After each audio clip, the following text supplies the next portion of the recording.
The abbot.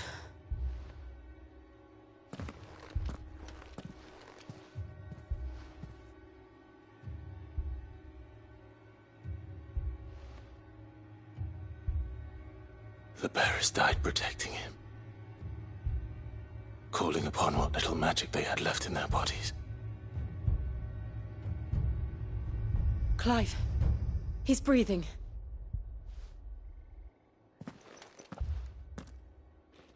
We're friends of Martha. We're here to help. Are the Imperials dead? They are. Every last one. If only that were true.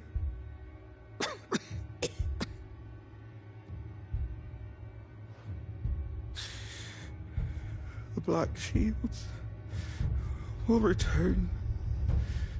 The cullings will continue. Rosaria will never be saved unless we save her. Tell Martha to beg Sid's aid and tell her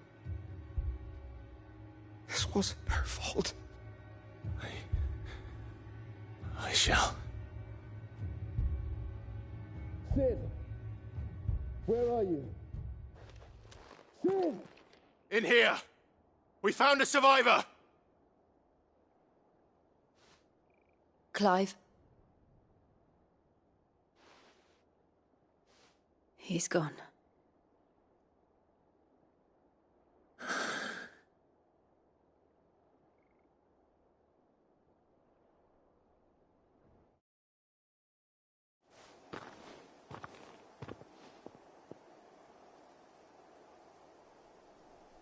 We've laid the abbot to rest, but the bearers, they didn't need to die like this. No, they didn't.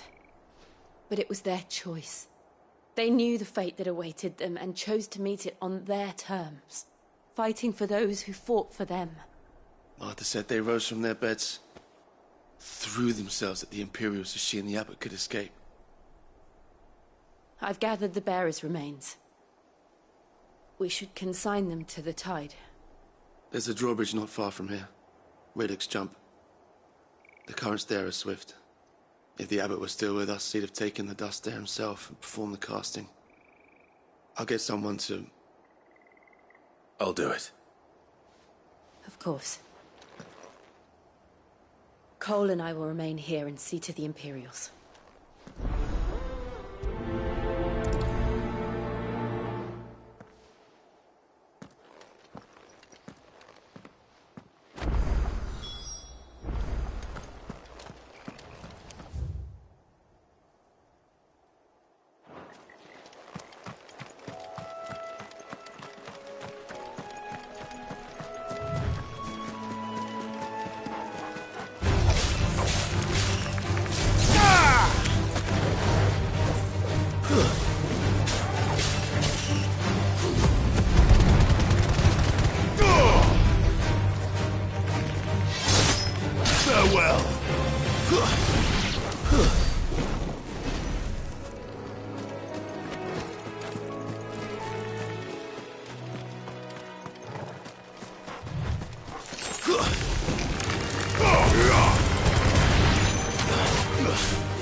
Torgal? What am I saying? Of course it has. There's a floating eyeball.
You didn't see that coming.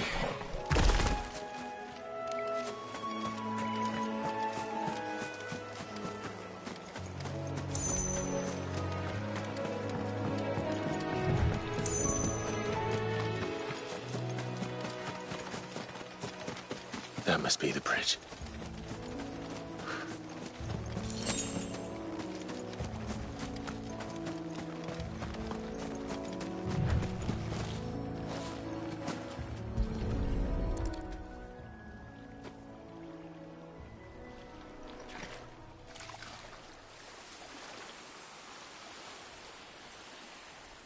So shall the waters cleanse thee of thy burden, and bear it out to sea.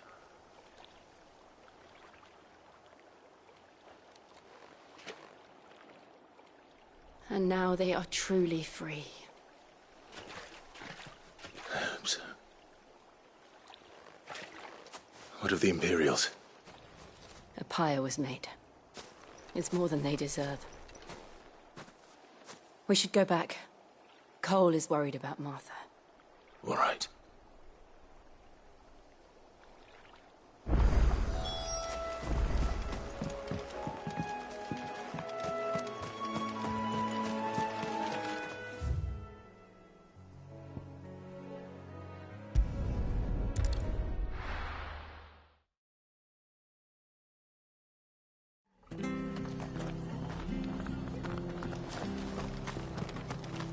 Best off staying where we are for now, I reckon.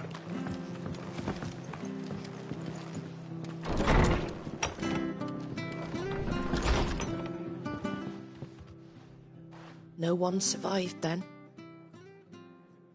I'm sorry. Before he passed, one of them bade me tell you not to blame yourself. Doesn't mean I won't. Doesn't mean their blood's not on my hands. Cole said you cast their remains. That was good of you. But it should have been me. This was all my fault. How? You couldn't have known. But I did.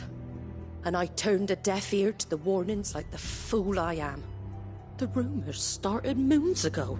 Of black-clad devils descending on villages in the dead of night to slit the throats of sleeping bearers. I assumed it was all just nonsense concocted by the Empire. Nothing but a ghost story meant to make folk think twice about lending a hand to a fugitive bearer. And in ordinary times you would have been right. What these Black Shields are doing is unthinkable. Which begs the question, why do it at all? My mother obviously has a hand in this. I cannot make sense of her actions. And picking what goes on in that woman's head is a job for someone with more time on their hands. Right now, I need swords and men to wield them, preferably big ones. If those Imperials think they can come in here again and threaten my people, they're in for a rude awakening. Oh, before I forget, a Stolas from Otto landed just before you arrived. He asked me to tell you that Gav has returned. Then we must as well. Will you be all right here, Martha? We can stay longer if you wish. No need. I'll be ready should the Imperials come calling. Though I wouldn't turn my nose up if you were to lend me a pair of them strapping young curse-breakers.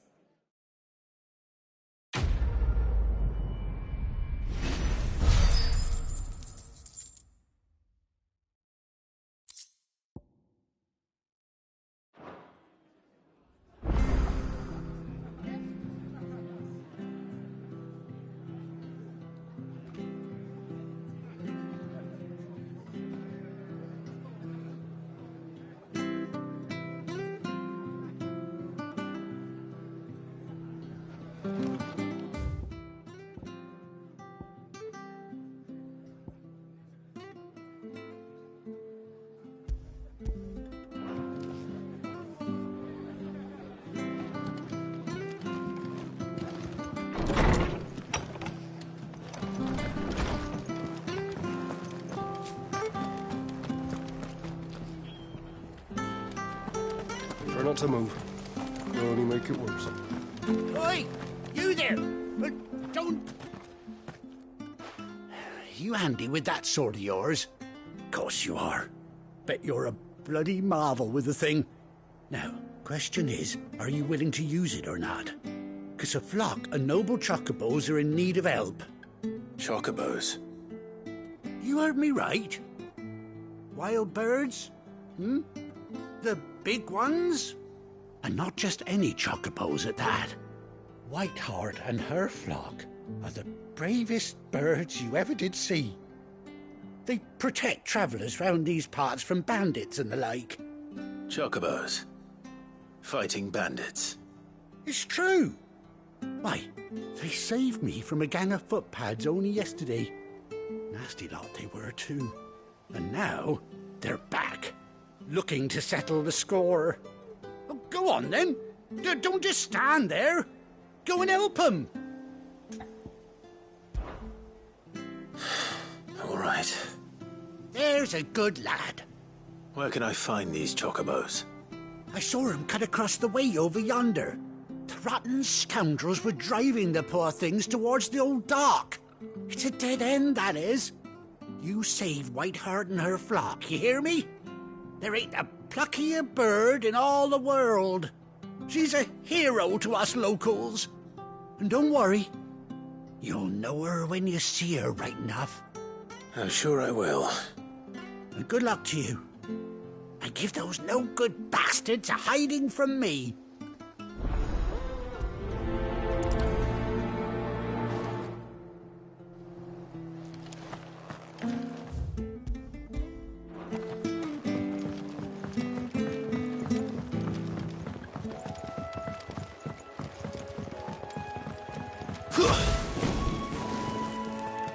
Whiteheart.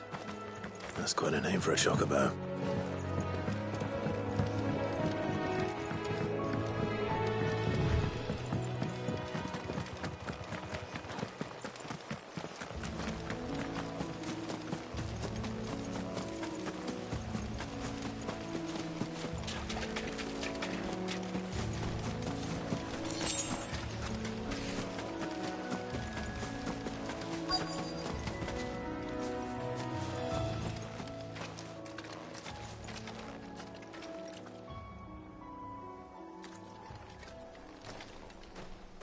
A white feather. I thought Ambrosia was one of a kind. Speaking of brave birds. Looks like they went that way.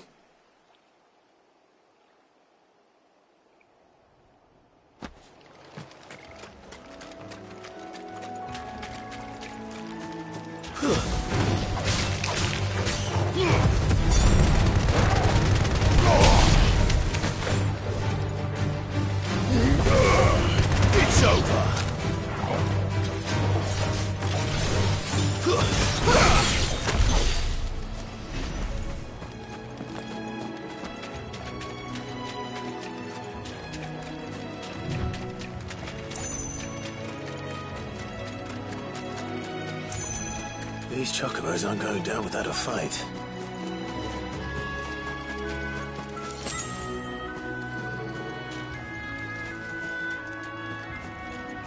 They're in trouble.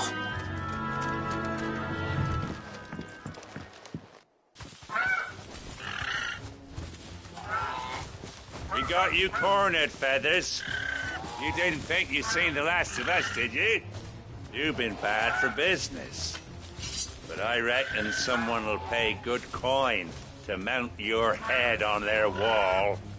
Not around here, they won't. Oh. And why's that, eh? Because she's something of a hero in these parts. You hurt her, and I hurt you.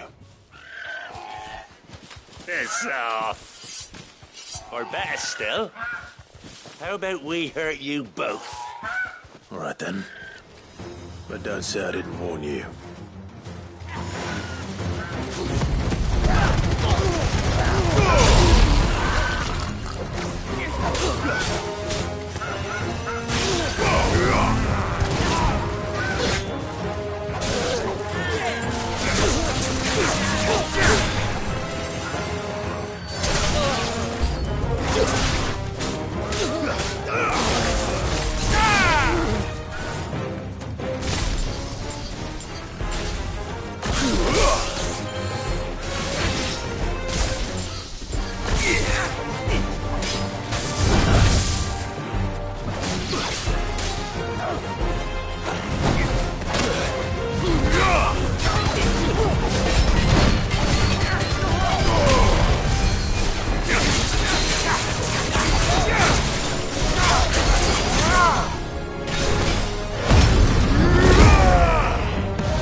You're safe now.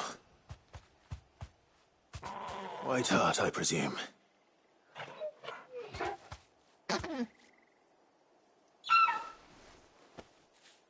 you know her, boy?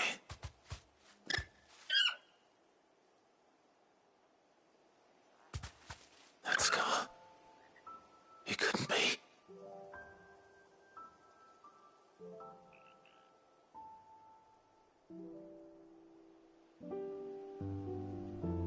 Ambrosia.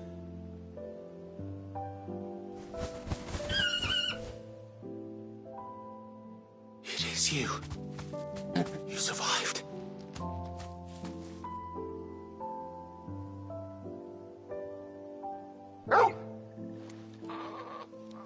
And you found yourself a flock.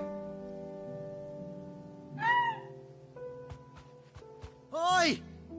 Is it over? I thought I'd come and see how you were getting on. Oh, you sorted the bastards then. I knew you would. And the whole flock made it through unscathed. Thankfully, they did. And not only that.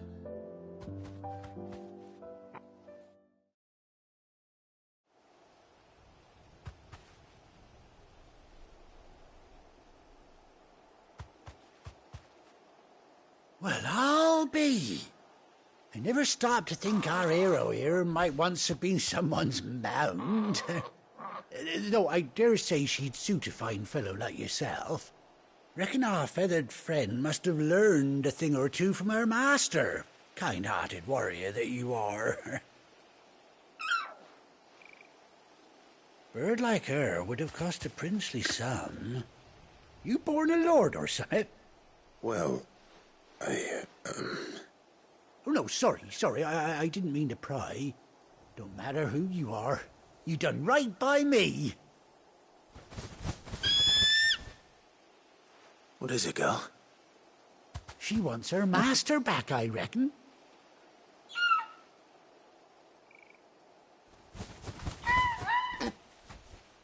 Told you. And it seems her pals agree. Is that it? You want to come with me? Well, bugger me if this ain't a heartwarming sight. The lads down the stables will be hearing about this tonight. Oh, stay right where you are.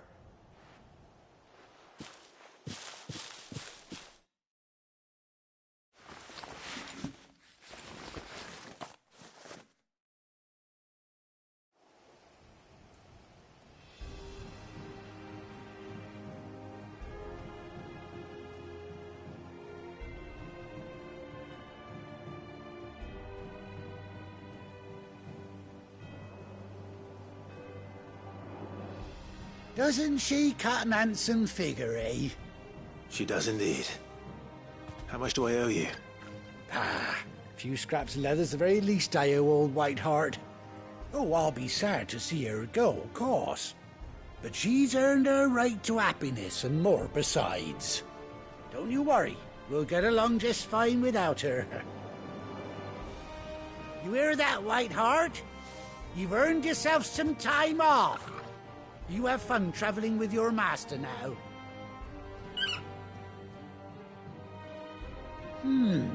You seem awful familiar now I get a proper look at you.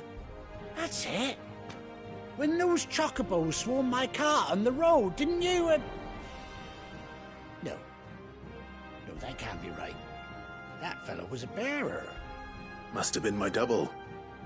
Oh, must have been, eh? Oh, that'll be the excitement getting to me. Silly sod that I am. Pay me no mind. Anyhow, best be on my way. Good luck to the both of you.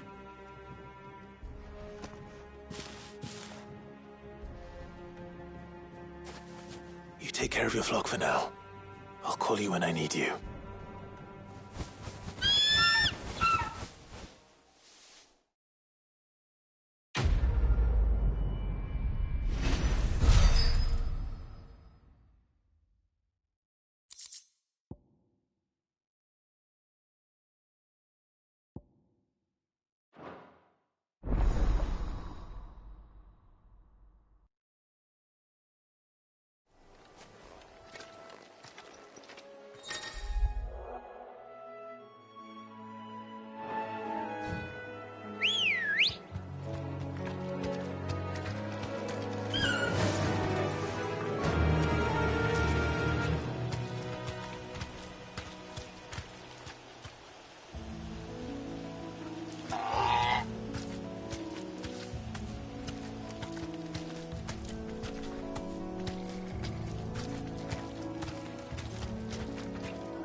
Now, where's Gav?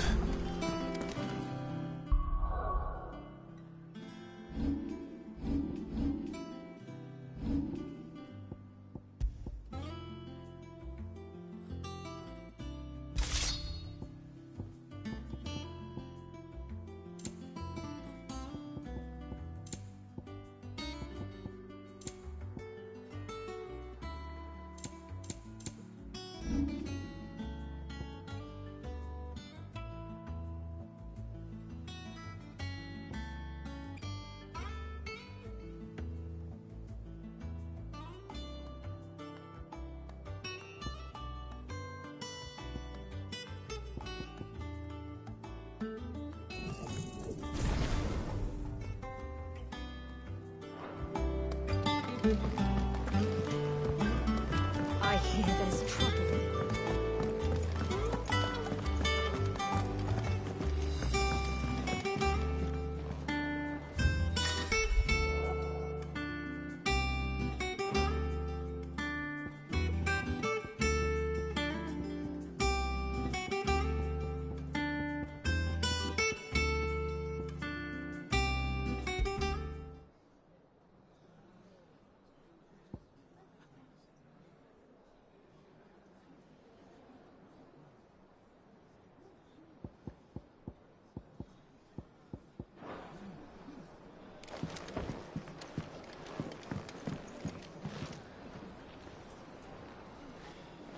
Ah, Clive! Oh, I've missed that scowl. Where's my report? What, no kind words for your old pal Gav? If it's kind words you're after, you're fishing in the wrong barrel.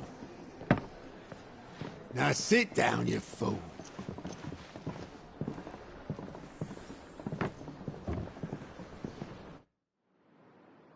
So, you remember how quick the Empire was to occupy the Dominion after the fall of Drake's head? And how pissed off all the other nations were that they didn't think to do it first? Half a century of independence gone at the whim of a madman. So much for their bloody treaty. Clearly, the promise of unblighted land and the world's supply of crystals was too much for his radiance to resist. And now the Republic's finally decided to follow suit, using liberation as an excuse to declare war on Sambrek. Lined up right outside the Dominion's gates as we speak, looking to starve the Imperials into submission. And now all eyes are on the Strait of Author. Well, the two nations beat their shields. The rest sharpen their daggers, ready to set upon the war-weary victor. They'll never see us coming. It's time we moved on the mother crystals.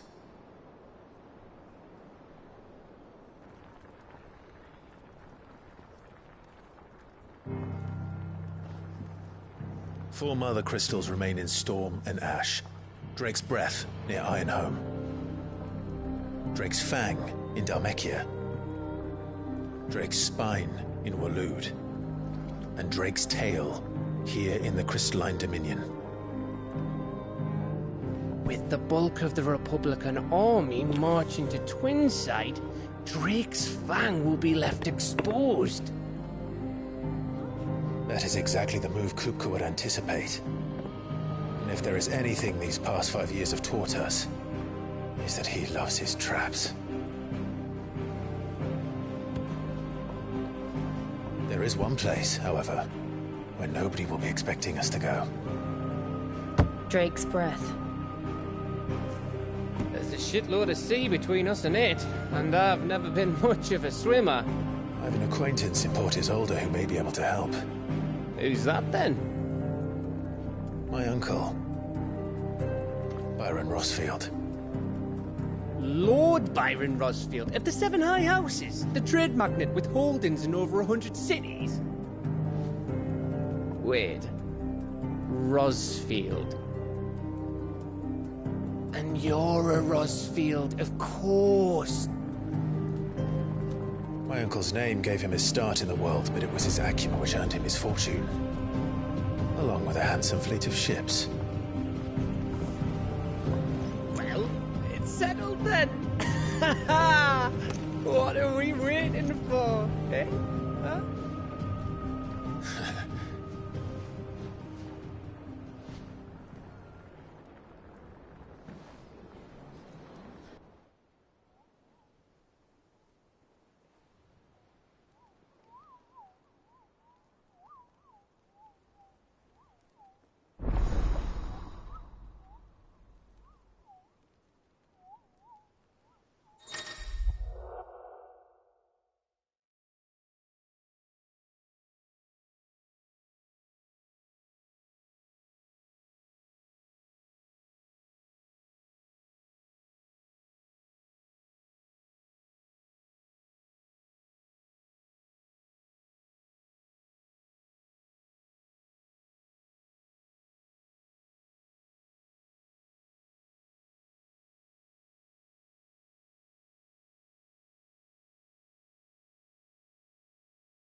What are we waiting for, indeed?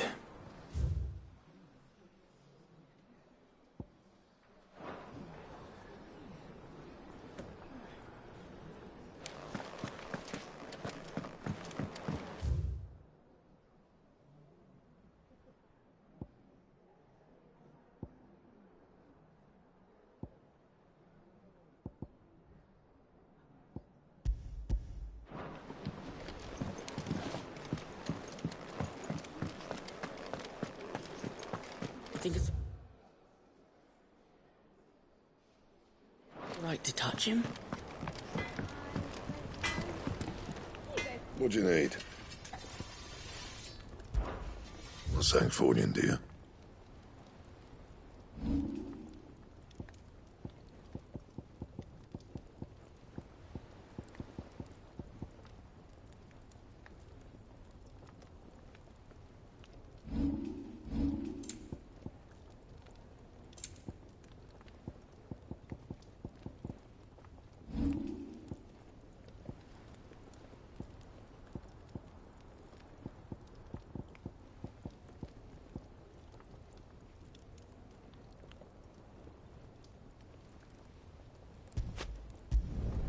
Should last you a good while.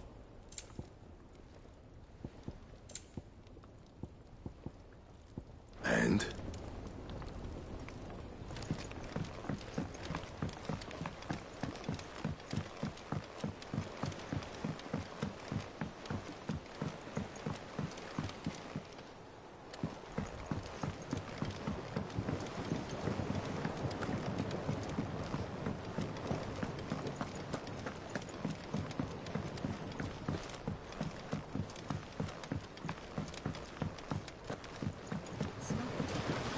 Won't be long now, Martel.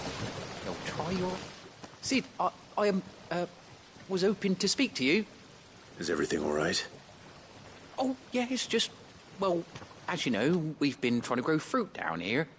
It's good to know that something of the old hideaway still lives on. Martel's pride and joy. It was a sapling when she rescued it from the rubble, but look at it now. All our hard work's finally paying off. I took it on, you see, after she died, and now the fruit's finally ready to eat. And not only is it ready, it's actually tasty. Sweet as you like, in fact. She bred the bitter right out of it. Impressive. And welcome news to more than a few, I'd say. I thought this first harvest could go to the curse breakers, on account of all they do for the hideaway. You couldn't take them some, could you? Seems better them coming from you. It'll be nice being the bearer of good news for a change. Oh, thank you. She always had a soft spot for that lot, see? And once they've had their share, I'll see to it that everyone else gets some. Here you go. Martel apples, they're called, in honour of her memory. You hear that, Martel? Today's finally the day.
Did you come through the forge today?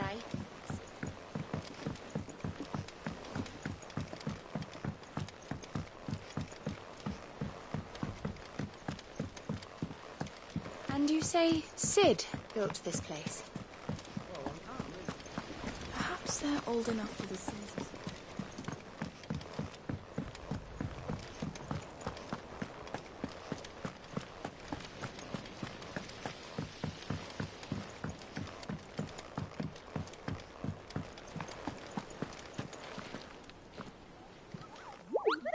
What's the matter?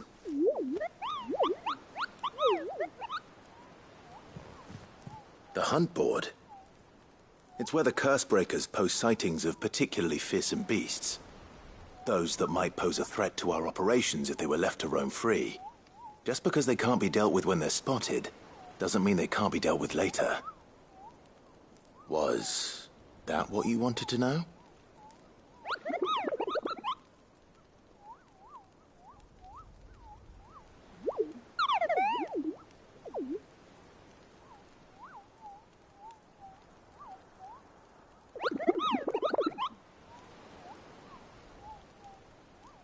Right. Well, leaving your mightiness aside for the moment, the people of Valisthea are going through a lot already.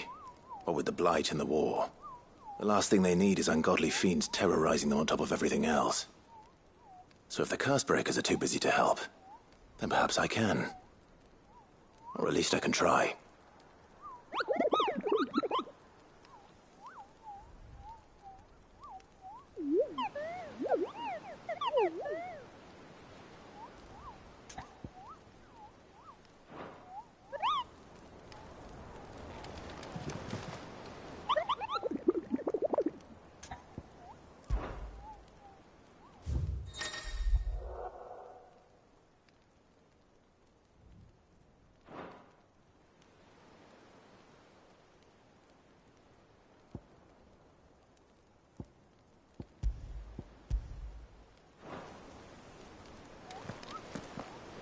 So Martha's all right.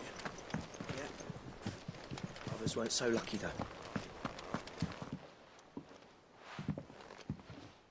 You two look like you could use something to eat. Here. Courtesy of Martel.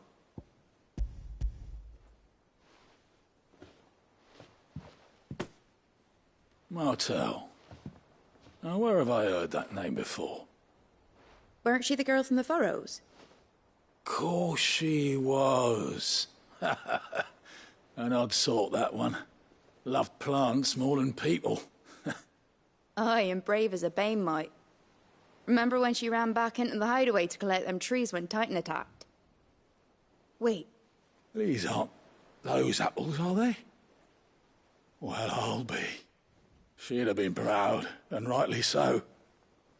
Thank you, Sid.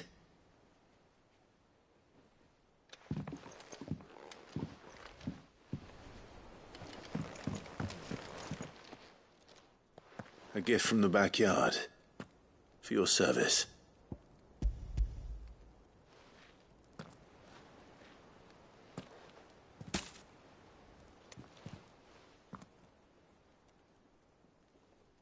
Blimey, these take me back. I haven't seen a hideaway apple since. Old Sid was the only one who could stomach the things. He'd nab 'em right from the branch, made Martel livid. Not that anyone could stay mad at the man for long. That sounds like the Sid I knew, all right. Planning on keeping that lot to yourselves, were you? Hang on. These aren't Martels, are they? I'm glad to see someone carried on what she started. Can't have been easy, not in the Deadlands. Reckon she'd be happy knowing all her hard work didn't go to waste. Clive, tell the lad down in the backyard to run some over for me, will you? Not so much as a thank you. Well, I've got some manners at least. Thanks, Sid. You can leave the basket with me. I'll see that the others get their share. Oh, and give our compliments to the gardener, won't you? That was the last of the apples. I should head to the backyard and pass along everyone's regards.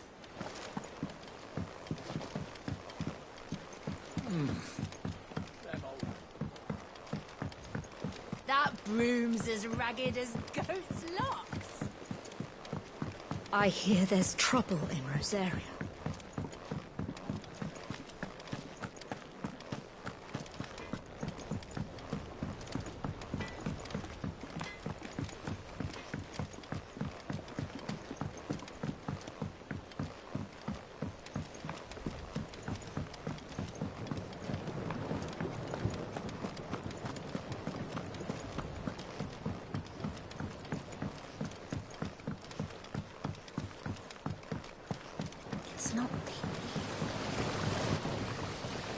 The Cursebreakers sent their thanks. And their compliments. They were clearly very fond of Martell. They remembered her. After all these years.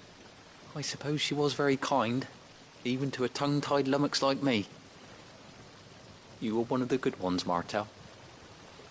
Why did you have to die? She put everything into her work. She wasn't going to rest until we had fruit sweet enough to enjoy. And now we do. When she died, I named a sapling after her. And now it's a full-grown tree. Martell lives on through the fruit it bears. And through you. Her dream would have died with her, had you not kept it alive. That's something to be proud of. I didn't do anything really, but thank you. You're kinder to me than I deserve. By the way, Otto's expecting some of your crop. And I wouldn't mind some of it either, if that's not too much to ask. Of course not. I'll see that you're both well provided for. They like your fruit, Martell. Isn't that wonderful? I'd say it's about time we planted you some siblings, don't you think?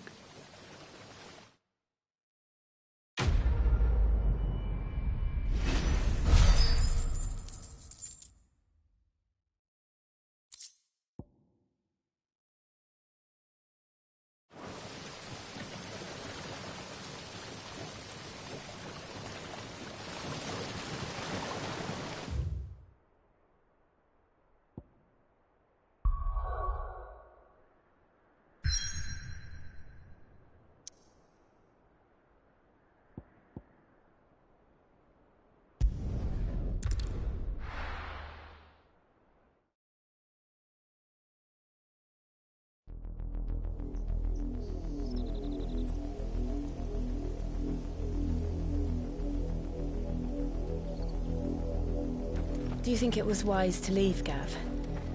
He didn't seem pleased. I needed his eyes and nose in Dhalmekia. I'm not about to let Kupka take us unawares. Besides, he has a knack for that sort of thing. That he does. And wasn't it Sid who said that matters such as these are best left to dominance? Especially should one of his beloved opportunities to grow and change present itself.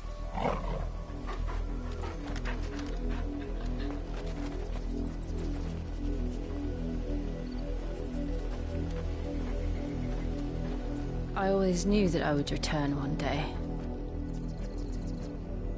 Return to Ironhome. For what?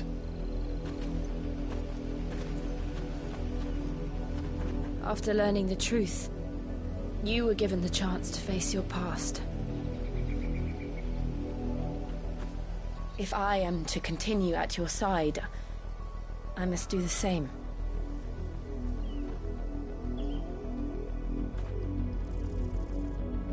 We will face it together then. To the end.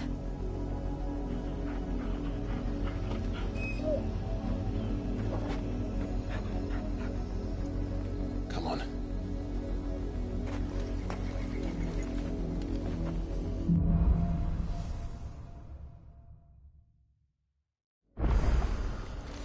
How far do you think your mother's reach extends? Will we find the same tragedy in the south as we did at Martha's Rest? More than likely. Which is why we should hurry. There are still many settlements between here and Port Isolde. We visit as many as we can and hear their stories. Starting with the village of Amber. Fly, Ambrosia.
It's over.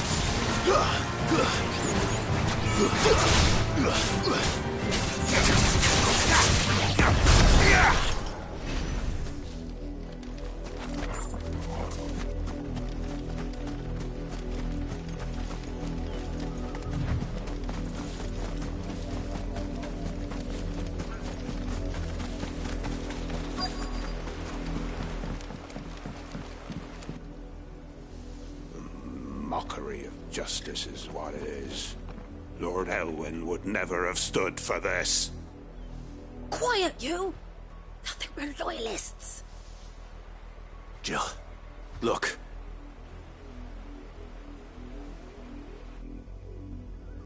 Rosaria must be cleansed of the stain which befouls her, that she might rise once again from the ashes to welcome a new dawn.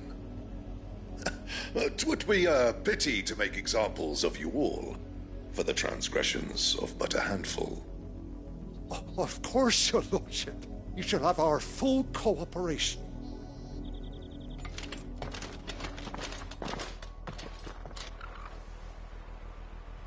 What business could the Black Shields have in a village this small?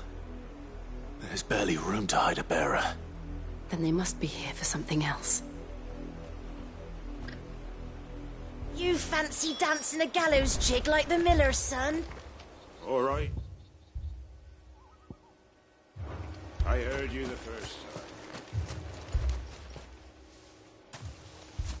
Excuse me, but what was all that about earlier? You haven't heard? Someone's been stirring up trouble. There have been attacks on the garrison, supplies stolen. They even say a Black Shield was murdered. The Empire wants answers, and what the Empire wants, Empire gets. Don't they just? Keep your ears open, eh? The Black Shields will pay good coin for information on the culprits. You'd have to be dull as a...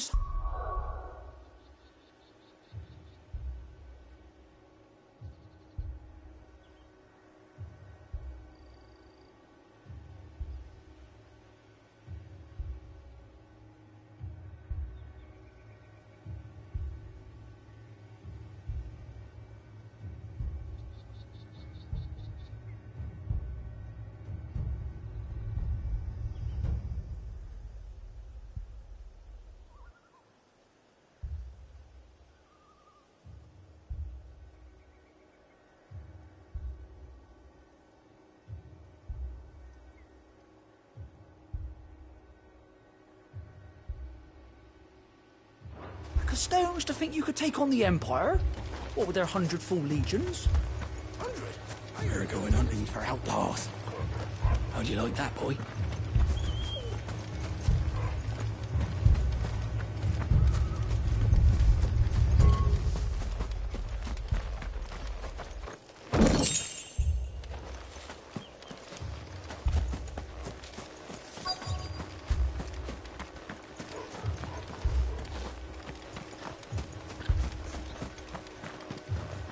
You're a long way from home, aren't you?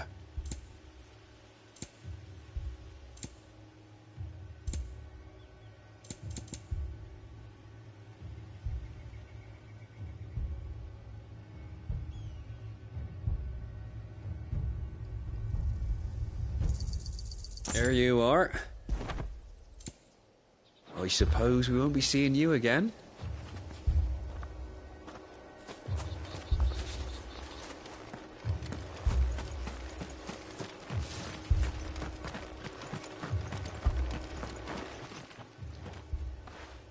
You seen him, didn't you? I'm sorry. The Black Shields. Just now. You seen them, didn't you? At least I think there was a Black Shields. Can't say I ever saw one before. Was this the first time they visited the village? What do you think? Amber's the arse end of nowhere. And they thought we might be harbouring firebrands. Huh. If only we were. I might have turned them in and become a Black Shield myself. You don't think these firebrands the Empire is looking for could be us, do you? I don't know. But we need to find out.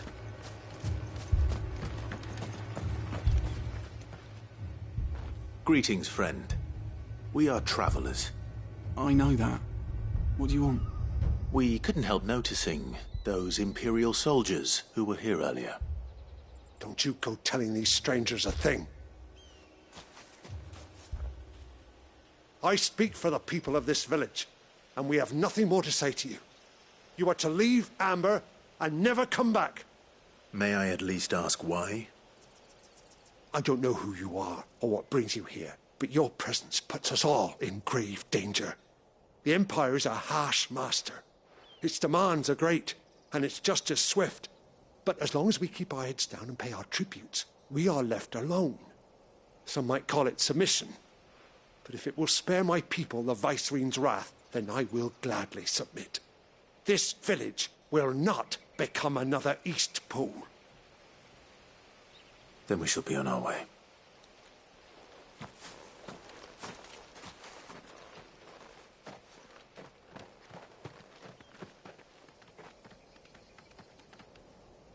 These people live with a knife to their throats. In the mistaken belief that if they cooperate, my mother will show them mercy. Obedience bought with fear. Are you all right? Sorry, It's nothing. We still don't know who the Black Shields are looking for.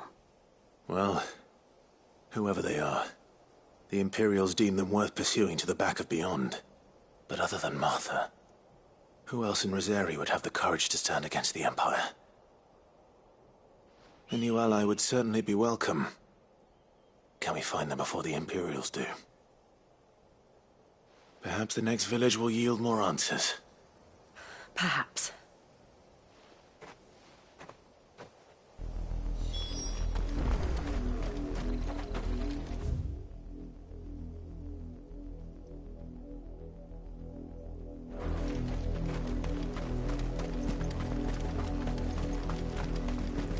This pass will take us through the mountains.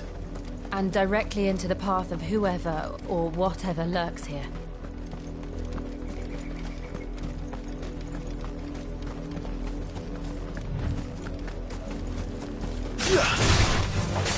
Ever since the apothecary, we've seen more and more of these echoes. What do you think is waking them? Have the mother crystals collapsed? I have an idea. You're not going to like it.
It's over.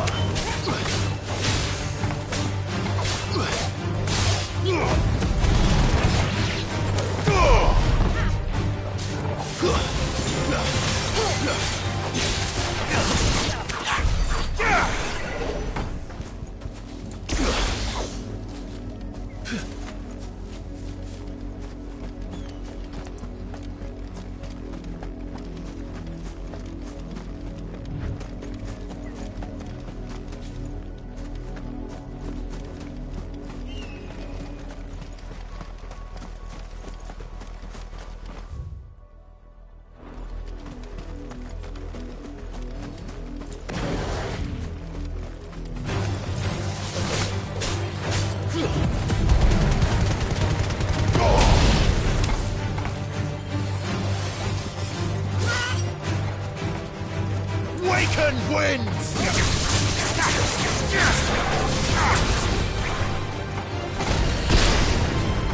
You're finished!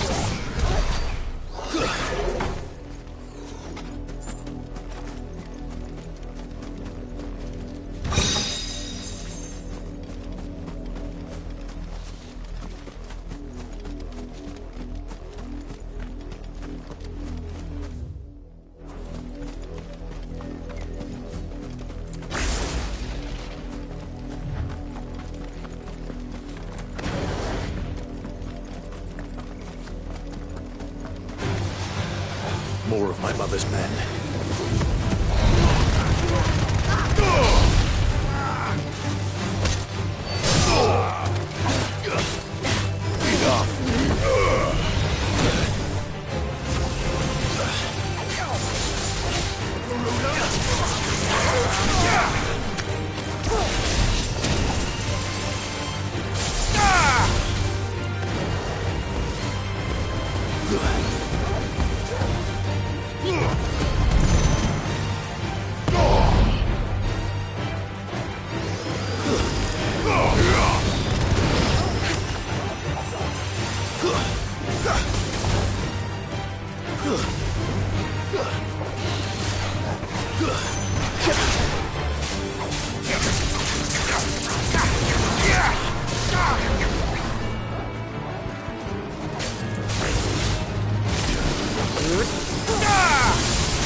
Blood, Clive. And still wet.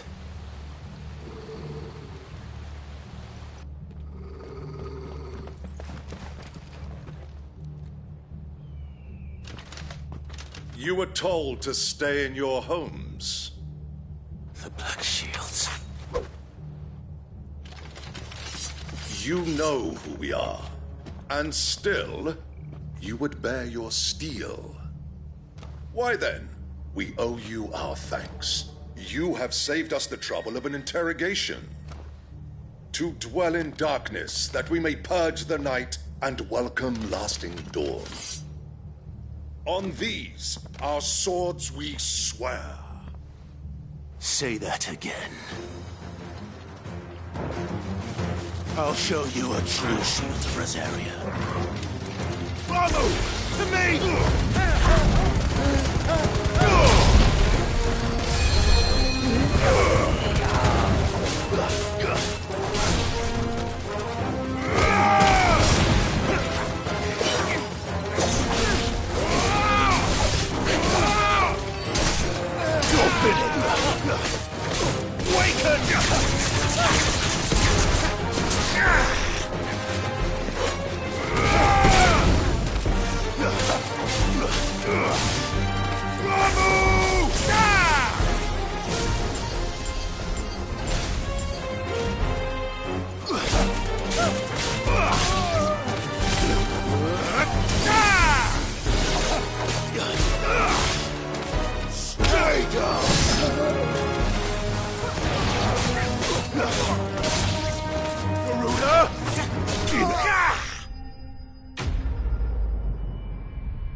Tell me what I want and the end will be swift. Who are you looking for? Why, you. We come bearing a message. Your friends have been found. The branded you freed from our camps. They await you in Odil. Guardians of the Flame.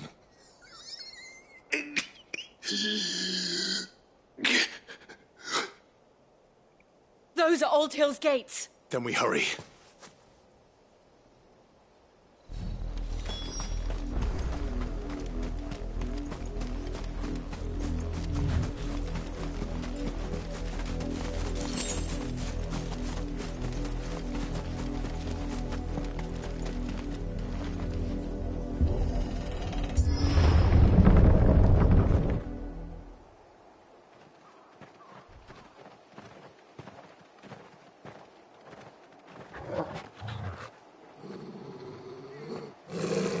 Find something, boy.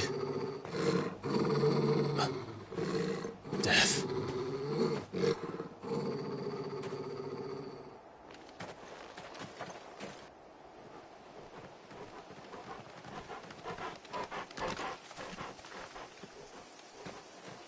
Oh, found her.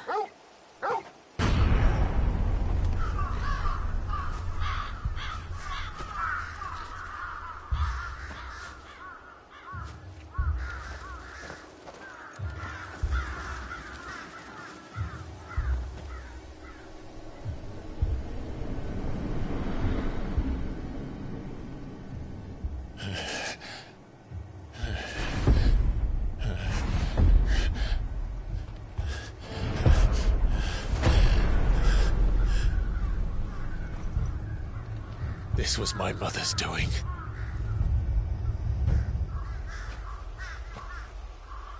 But why? Why would anyone... I don't know. I never truly understood her. But this... Oh, Clive.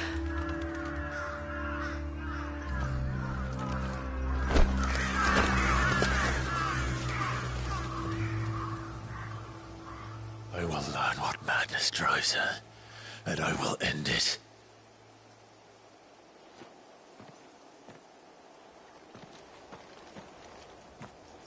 We should go. Yes.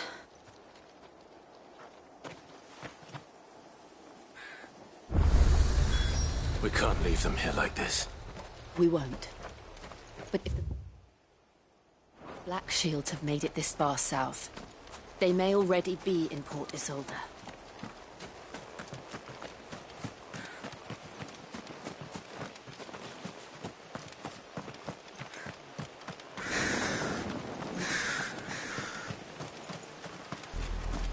We're approaching Buick Bridge. Though I doubt the Empire would let us cross over to Rosalith.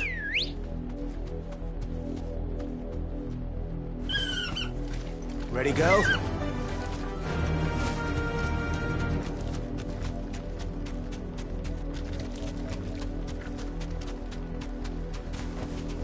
Back to the stables, girl.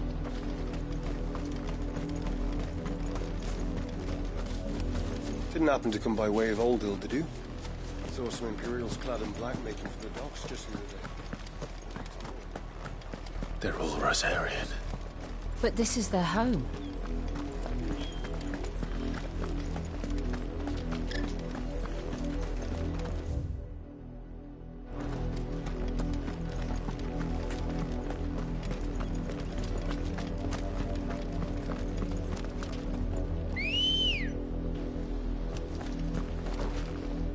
Good girl. Be safe.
Come on.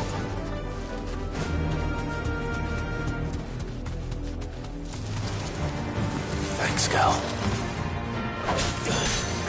Fire it! Fight another day.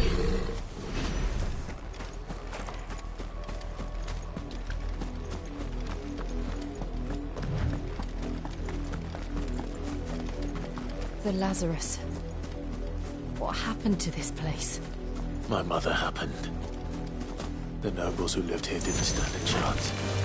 Until my uncle felt better.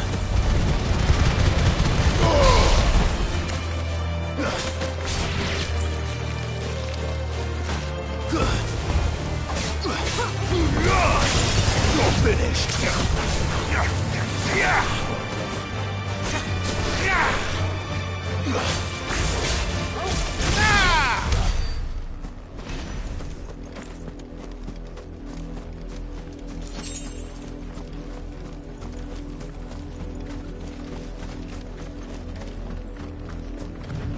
That's the main gate. And it looks like we're not the only ones hoping to get in.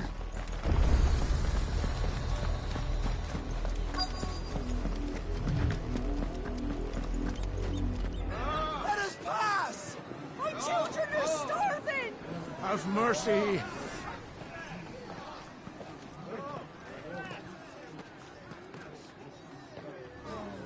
Voice-friends dogs they are!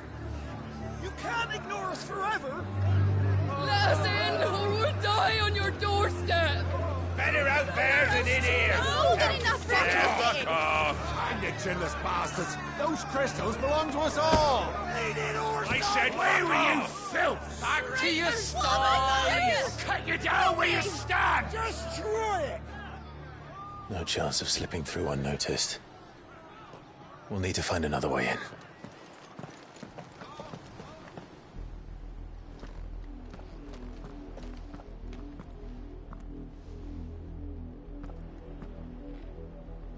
I thought we might be able to reason with the guards. Or at least bribe them. I suspect everyone in that crowd thought the same. Was that the only way in? Officially, yes. Strictly speaking, no. My uncle once told me that the nobles had tunnels built, so that they could visit town without having to walk amongst the rabble. The Lazarus.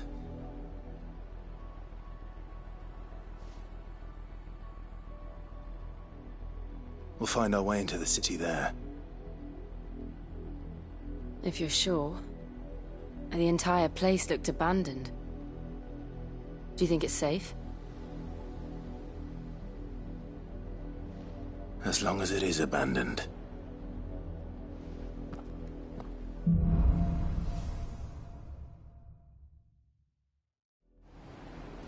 The good news is we haven't seen a single black shield since Old Hill. Maybe they found who they were looking for.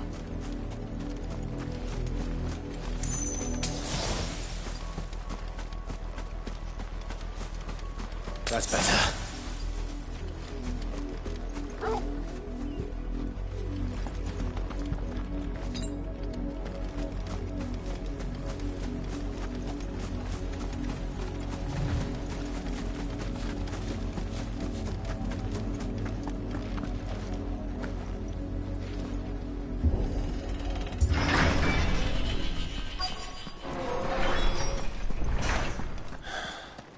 This is nothing like I remember it. How quickly a crown can lose its luster.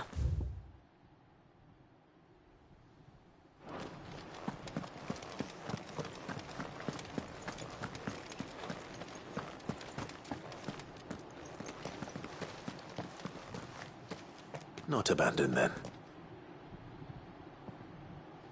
Oi! Visitors!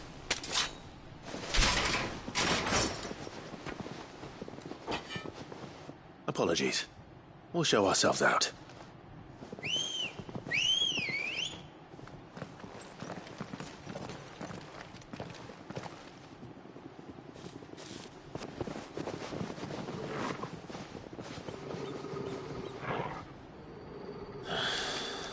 Or not.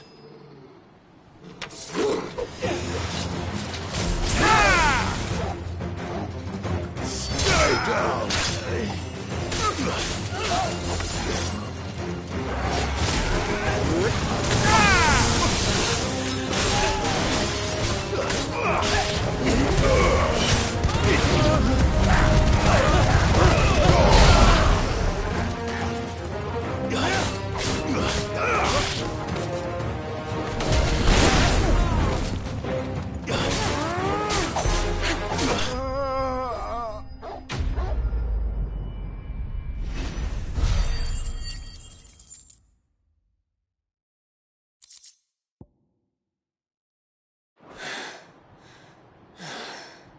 I've only ever seen one man fight like that. And he's long dead. Then perhaps it's time you joined him. The blessing of the Phoenix. It can't be. I was there when you died.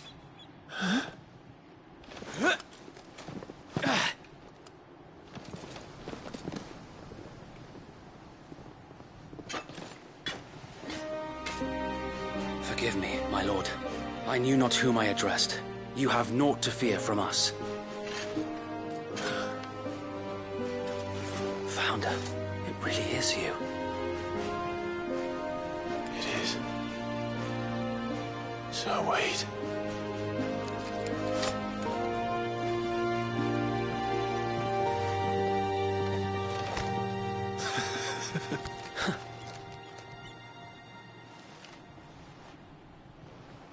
We can speak inside.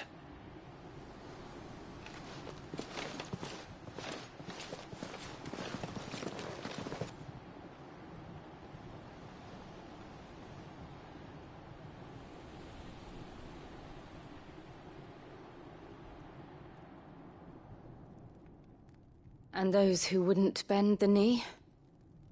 We left before the Empire could make examples of us, though we didn't go far.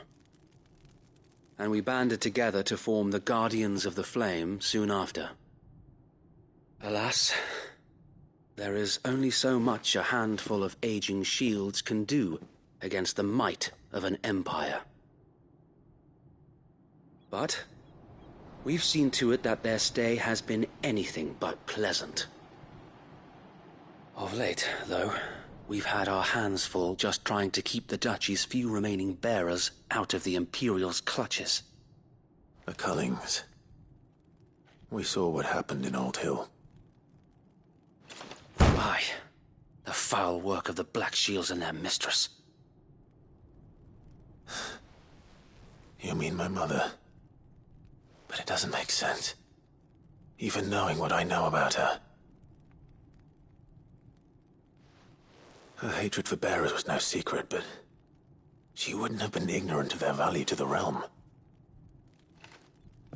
No offense, my lord, but in case you haven't noticed, the Lady Annabella couldn't care less about the realm. She barely even cares for her own home. That much has been plain since the slaughter at Eastpool. And, since granting the Holy Emperor a new heir, her obsession with bearers only seems to have grown. As to why, I don't know. Maybe she can't bear the thought of anyone having the power to challenge her beloved son. Her son. Sir Wade, the Black Shields have broken camp. They march in full force for Buick Bridge. Then so do we. Make ready.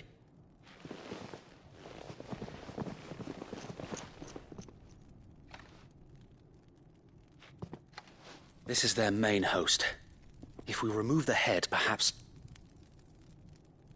we can prevent what happened at the docks from happening somewhere else. If I do nothing, then the blood of their next victims will be on my hands.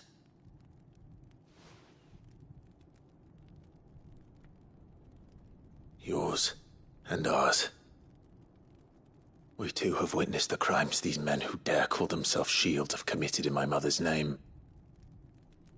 It cannot be allowed to continue. We must put a stop to this madness.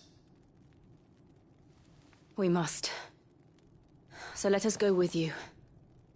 For the good of Rosaria. I was hoping you'd say that. Very well. If that is your wish, I would be honored to serve at your side. And we at yours. So, Wade, let us do our duty. With pleasure, my lord.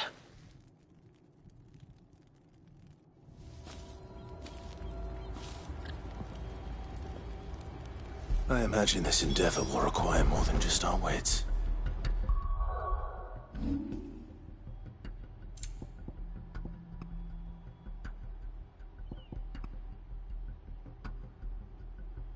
Then let's hope Sir Wade has a good quartermaster. You're telling me that's the Archduke's son? Allow me to tend to your needs, my lord. It has been an honor. Tell us then, Sir Wade. What is your plan? Nothing fancy. You, Lady Jill and I make for Buick Bridge, and provoke the main host at their encampment. Sensing an opportunity to end the Guardians, the Black Shields will call for reinforcements, who will be met from the rear by parties of my brothers hidden throughout the surrounding hills. This will allow us to wage battle on the bridge without fear of being overwhelmed. While the Black Shields have an advantage in numbers, you see, they prefer to fight in small units, which we can use to our advantage. How small exactly? Small enough, now that I have you and Lady Jill for company. I doubt I could have done this on my own. But until we arrived, that was your plan. You haven't changed a bit. So Wade, the bearers from Old Hill have been laid to rest. Very good. Now make ready for battle. As you command.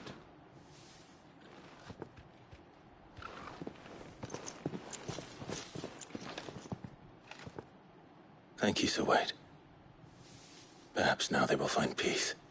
There is but one thing which will grant them peace. Putting an end to the Black Shields. And so we shall.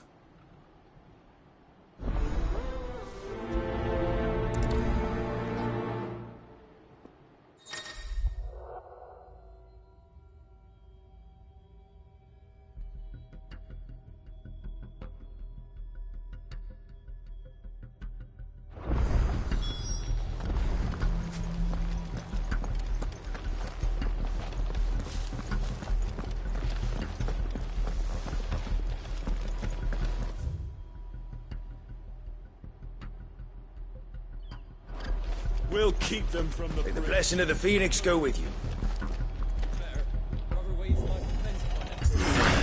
How long have you been pursuing the Black Shields? Since they burned their first village. We tracked down the bastards responsible and fed their corpses to Stillwind. Suffice to say, that got their attention.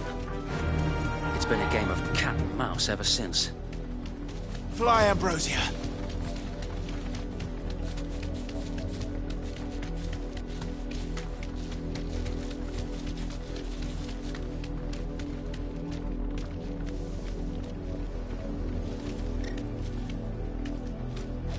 Sideways.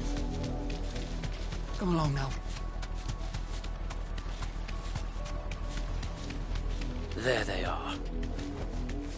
On your command, my lord.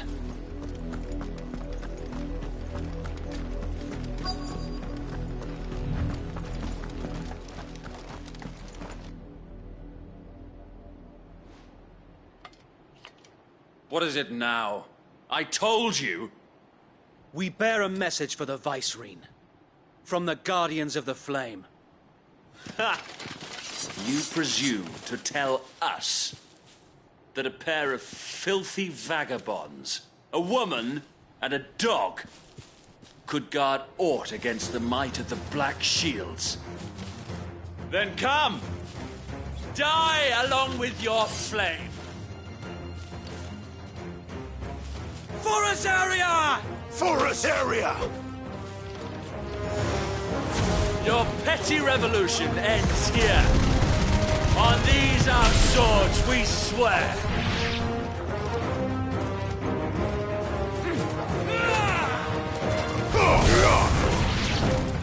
Bloody hell! Reinforcements from the far bank! Another wyvern to fight their battle for.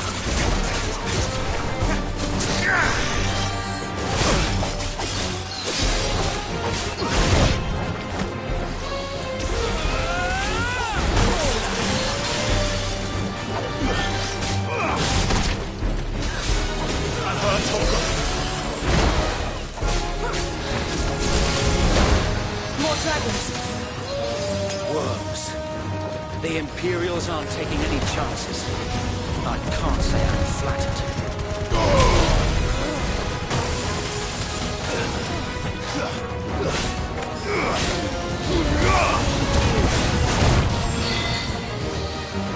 I needed that.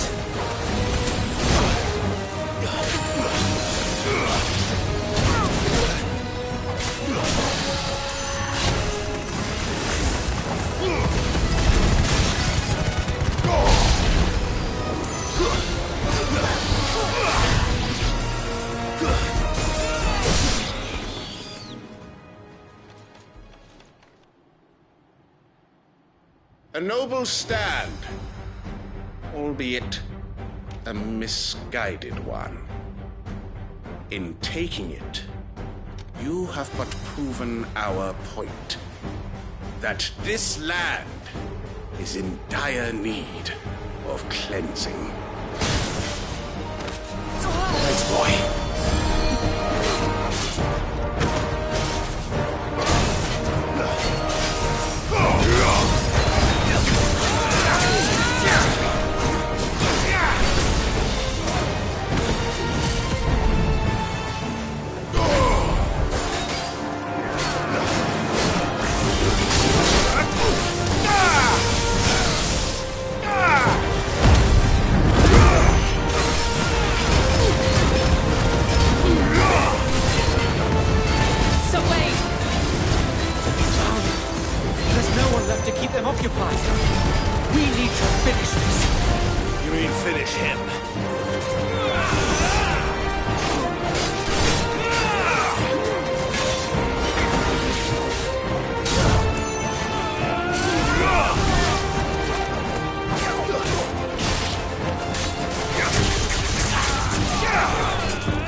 I don't see any more. Nor do I. The plan worked. It did. It bloody worked. We sent every last one of the rotten bastards straight to the mud! My, Lord, perhaps this will be enough to stop the Cullings. For the time being, at least. Perhaps. Though I doubt my mother will take this loss well. She'll move swiftly to see her minions' ranks replenished. And then it will all begin again. I often wonder if the nation we once knew is gone for good. Her fields rot. Her people starve. We battle to preserve the flame that was, but for every foe we fell, another springs up in its place. Yet be that as it may, it is still our home, and we must fight for it, as we always have, and always will. For as long as the Firebird's flame burns in our hearts, the Duchy cannot die, and her loyal subjects may dream of a day when the Rosarian standard flies over Rosalith once more. So wait, Think we should fall back to Port Isolde before the garrison sends reinforcements? A sound strategy, my lord.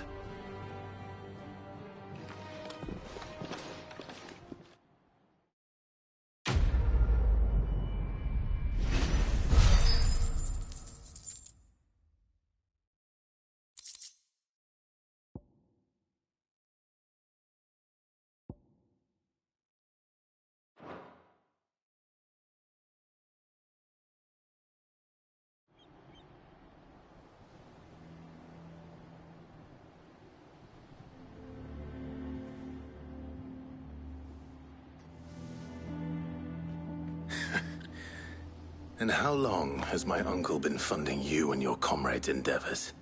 Since the beginning. Lord Byron was the first person I turned to after forming the Guardians.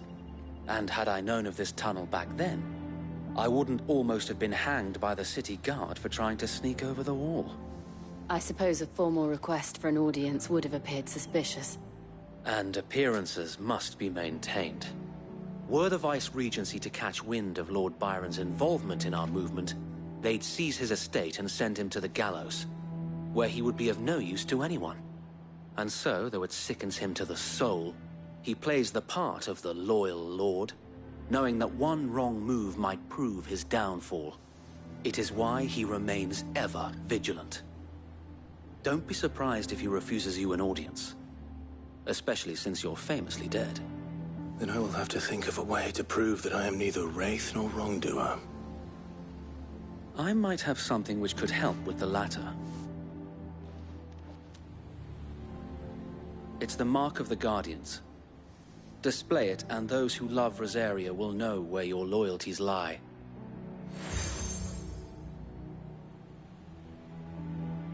I shall wear it with pride. Be sure that you do. I don't want my men attacking you again. Unless you deserve it. If only Sir Tyler could have been here to see you. Or the Lord Commander. Thank you, Sir Wade. If there is ever anything you need. I know. Go on now, my lord.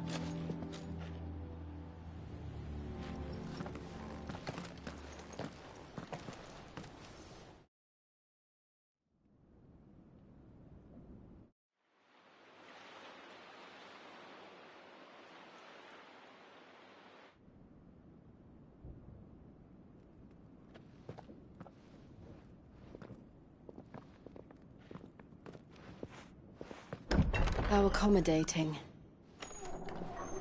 Do you really think they believe we are who we say we are? Not a chance.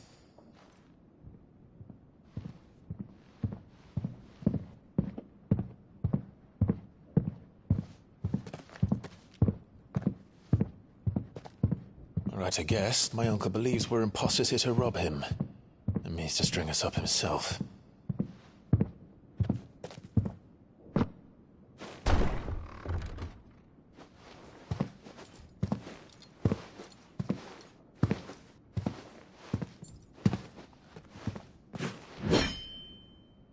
Imagine my surprise when I was told my nephew had come to visit.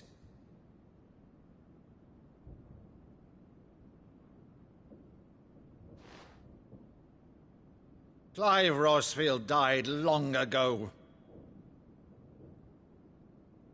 And for uttering his name here, you shall pay with your tongue!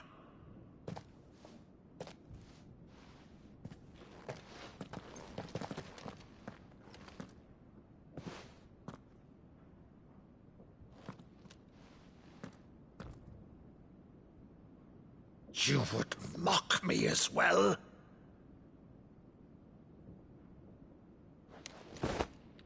It is I, Sir Crandall of Camelot, loyal servant to Her Serene Holiness, Saint Sybil the Unshod. Meadow, thou vile sorcerer, for thy crimes against church and crown, I shall have thy head.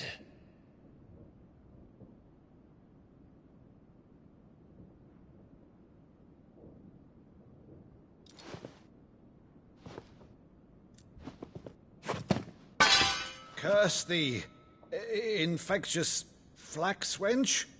Even in death, must thou plague me still? Very well. I shall open the gates of hell, that thou might see thy charge once more.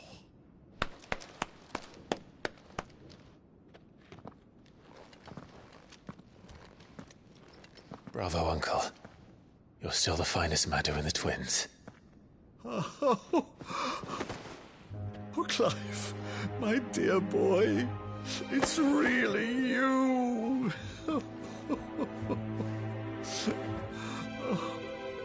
You always were fond of that scene from The Saint of the Sanctuary. Never did let me play Sir Crandall.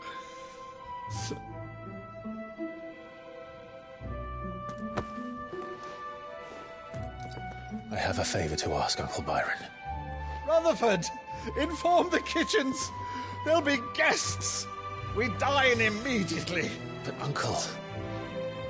You can't very well regale me with the tale of your miraculous preservation on an empty stomach. Go on, sit.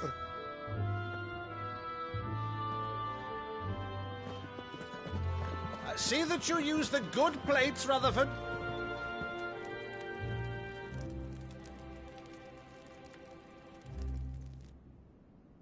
So you arrived late to one of her cullings, did you? Since becoming Vicereine, Annabella has been a constant thorn in Rosaria's side, but these atrocities are a new low. Something has changed. Quite what, I don't know, but the woman we knew is gone, and a monster sits in her place. A monster? For better or worse, I've been charged with governing this town, and thus must maintain the illusion of obedience. That's all I can do to aid Wade and his merry band of revolutionaries. So he's told us. You have risked much for Rosaria. Our nation will be forever in your debt.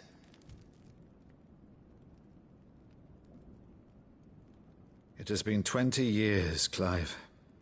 The nation your father and your forefathers fought to defend is no more. Perhaps it would be otherwise had I the courage of my brother.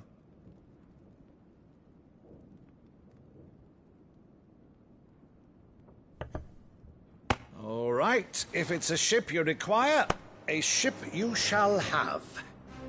I've a galley in port, but recently relieved of her cargo. She can be outfitted for the voyage in a matter of weeks. So you believe us, then? About everything? Believe you? Ha! Only a fool would believe even half of the things you claim. But until tonight, only a fool would have believed my nephew still lived. And besides, I have it on good authority that Clive is telling the truth. Whose authority? Your own, of course.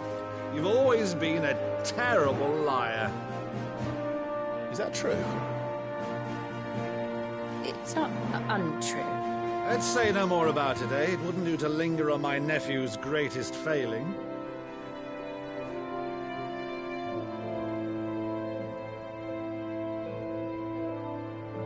The one thing I cannot believe, though, is all this about you being Sid.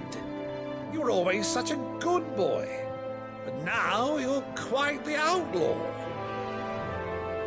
Which, if I'm not mistaken, would make me an outlaw's uncle. Why then, who shall we pillage first? Rutherford, fetch me my cutlass. This will be fun.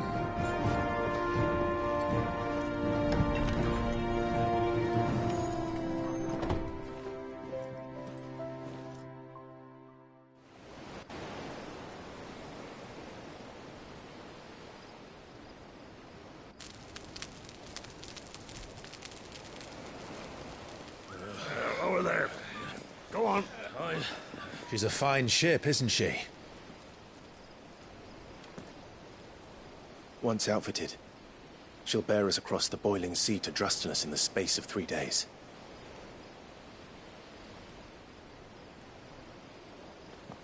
Something on your mind?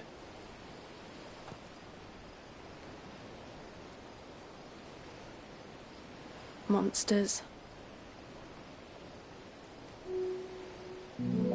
When I served the Iron Kingdom, I did so because I saw no other choice. Because once they learned that Lash would not move me, they turned it on those who could.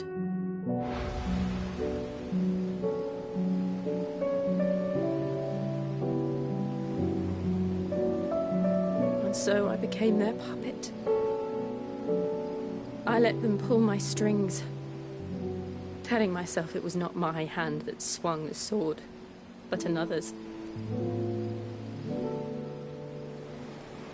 I removed myself from the truth so I wouldn't feel the pain it caused.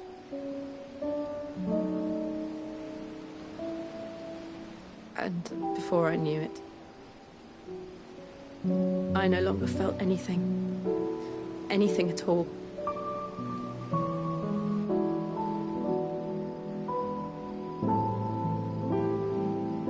I had become a monster. Jill.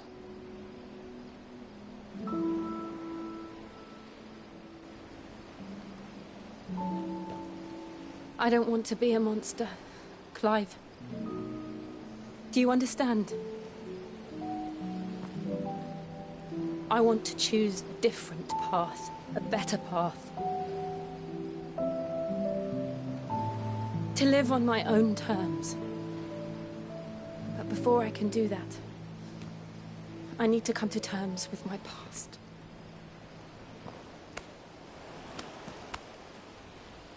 And when you do, I'll be standing there with you, just as you stood with me.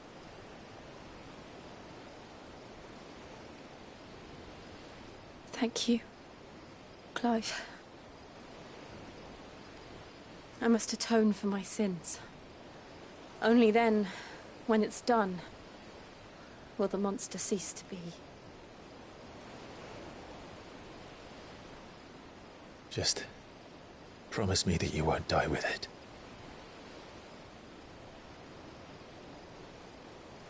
Now, let's get some sleep. The journey back to Benamir is long, and there is much to tell the others.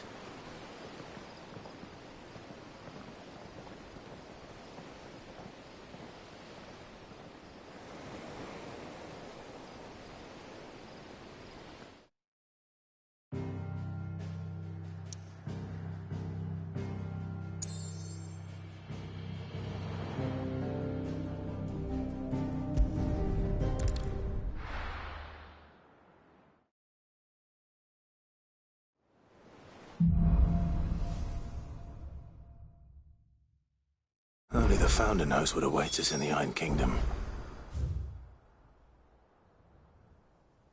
But Vivian could probably make an educated guess.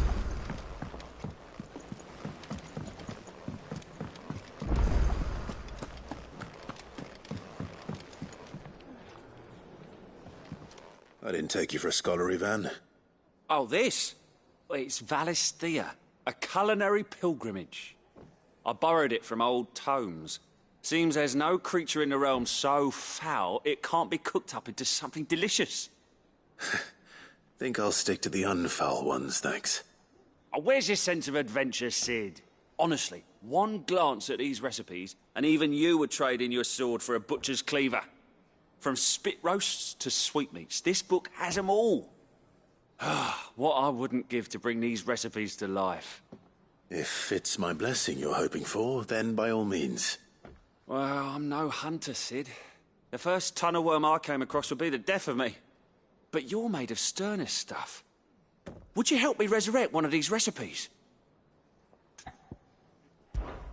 Something tells me you won't be taking no for an answer. Fine, I'll help. Fantastic! Thank you.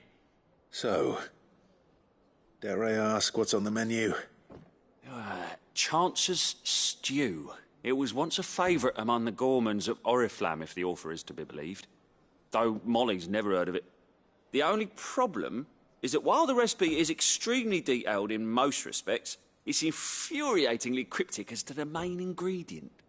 A beast, no doubt. Most likely something that would make easy work of a simple cook with more broth than brawn, but unwanted violets. I've no idea what they might be. Does the book say anything else? Well, only that the sweetest violets sprout atop the bed of roses. Roses. Rosaria, perhaps? One of the butchers in Martha's Rest might know something. I'll ask next time I'm there.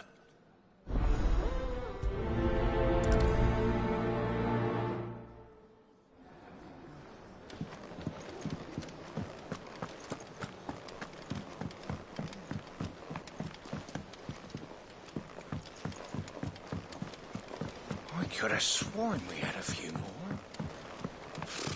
Typical nobles.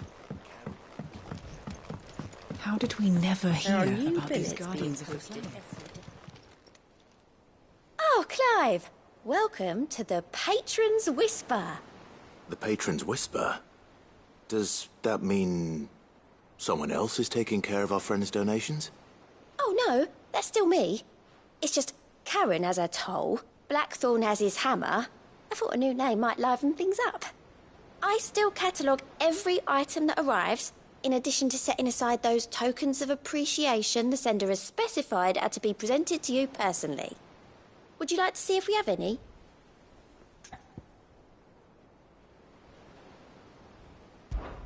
Come to claim your just desserts?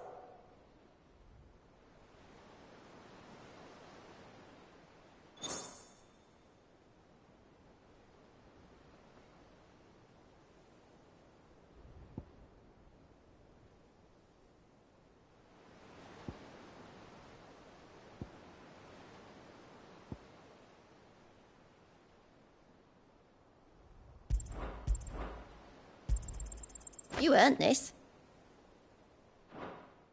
Best of luck out there, Sid.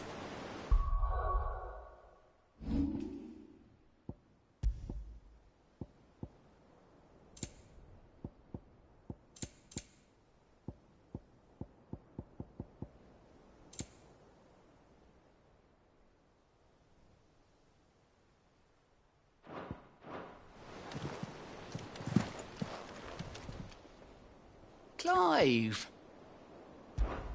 Quick look. Seen enough?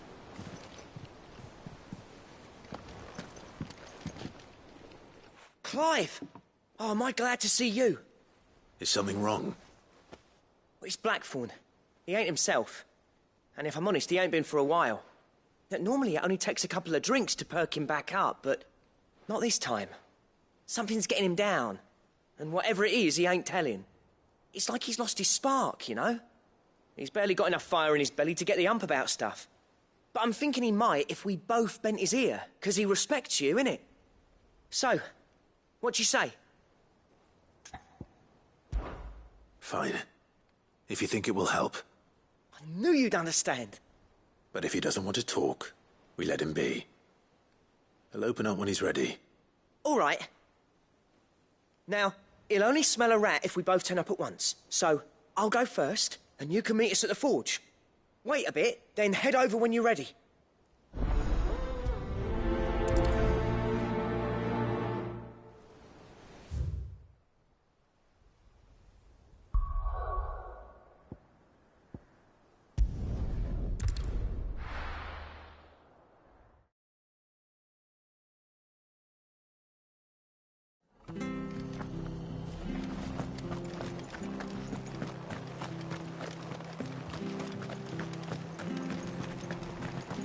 Thank you for sticking with us. Those of us who are still here have to look after each other, don't we? Ah, welcome.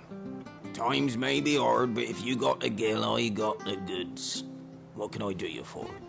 Unwanted violets, if you have them. Though I'd gladly settle for learning what they are if you don't. Why, I haven't heard folk call them that since I was a lad. You're looking for scorpion tails. Unwanted violets is what folk used to call them back in the day. They turn a wicked purple when you boil them up, hence the name. Used to chuck them in the pot when there weren't nothing else on offer, when there was a war on, that sort of thing. Thankfully, times aren't yet as hard as that, and even if they were, you wouldn't find anyone selling them these days. Do the scorpions still live nearby? I dare say they do. 3 Reeds would be your best bet, if memory serves. Thank you. You've been most helpful.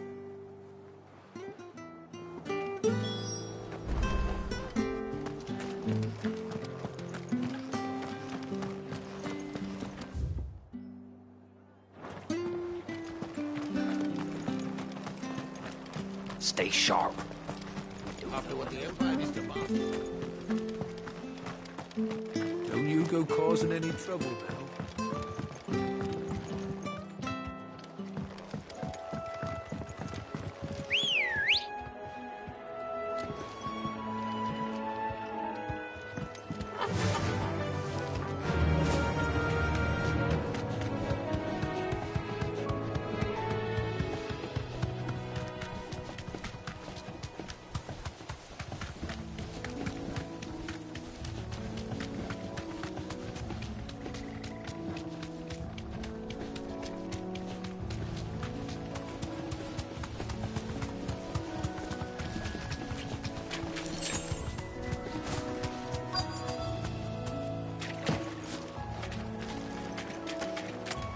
Scorpions. At least I know what I'm up against.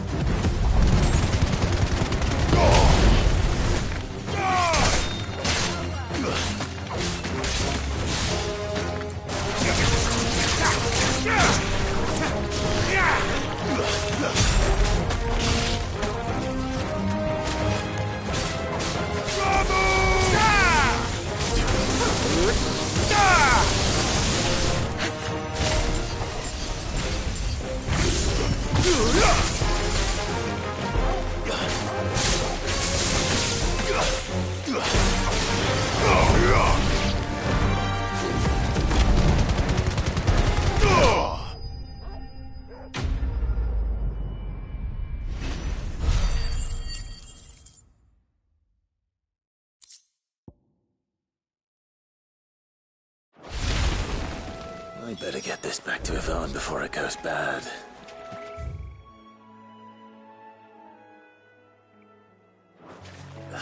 Or any worse, at least.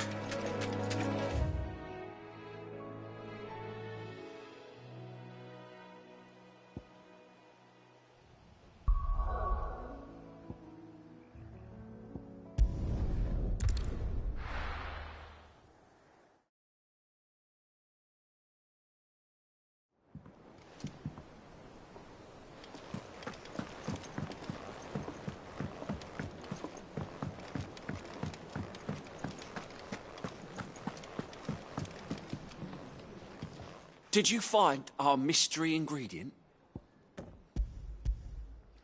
I did indeed.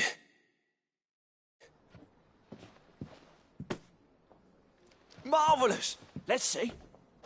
What am I supposed to do with this? It's poisonous, surely. You wouldn't be wrong. But that's your unwanted violet. Into the pot it goes, I suppose. Wait here. I won't be long.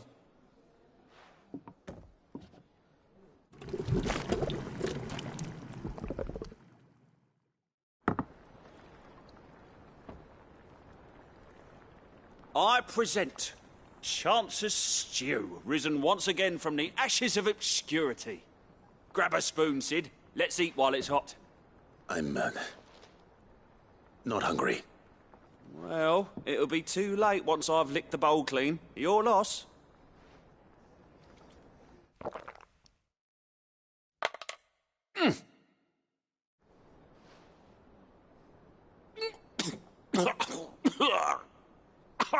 Odin's teeth. What, the salt on the senses. It's like choking on swamp water. And yet, up through the pungency, there rise complex, meaty notes. It takes a moment to recover from such an onslaught of flavours, but never have I tasted anything so fine. Thank you, Sid. Thank you. You're, welcome. I must share this gift. I won't rest until a steaming bowl of Chance's stew sits before everyone in the hideaway. A single mouthful, and Molly will be breeding scorpions of her own. I'm sure she will.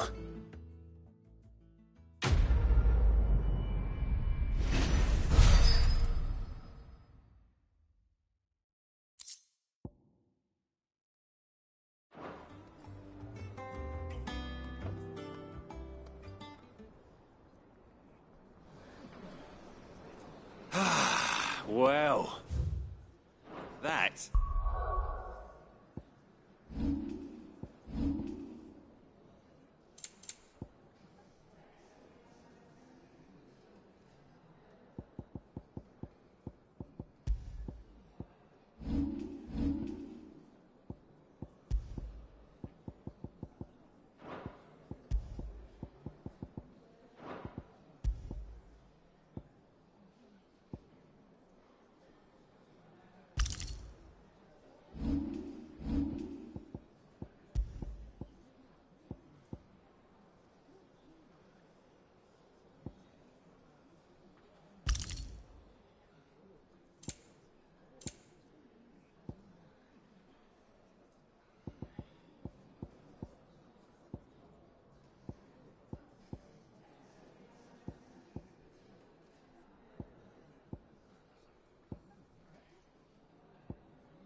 was certainly not what I expected.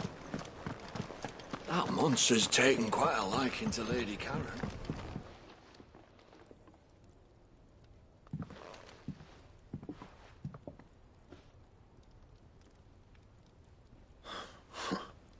First August, and now you.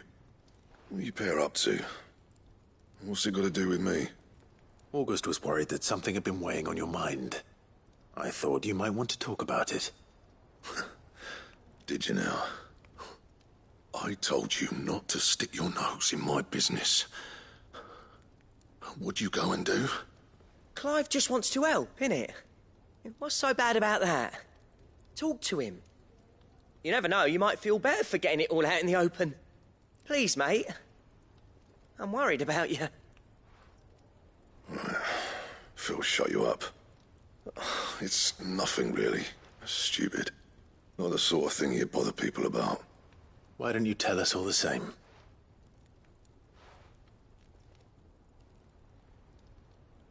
Karen and I have an arrangement. I keep an eye on Goots, and she shows me what the competition's up to. Interesting arms and armor, things like that. Anyway, the other day, she shows me a cuirass she's come by. Masterpiece of level work. Light, supple, and tougher than it had any right to be. Made my stuff look like heavy, clumsy shit. I should have brought the bastard thing there and then just to study it, but I was too proud. And now every time I reach for my hammer, I'm reminded that I'm not the craftsman I thought I was. There. You happy? You got what you came for. Now piss off. All right, we're going.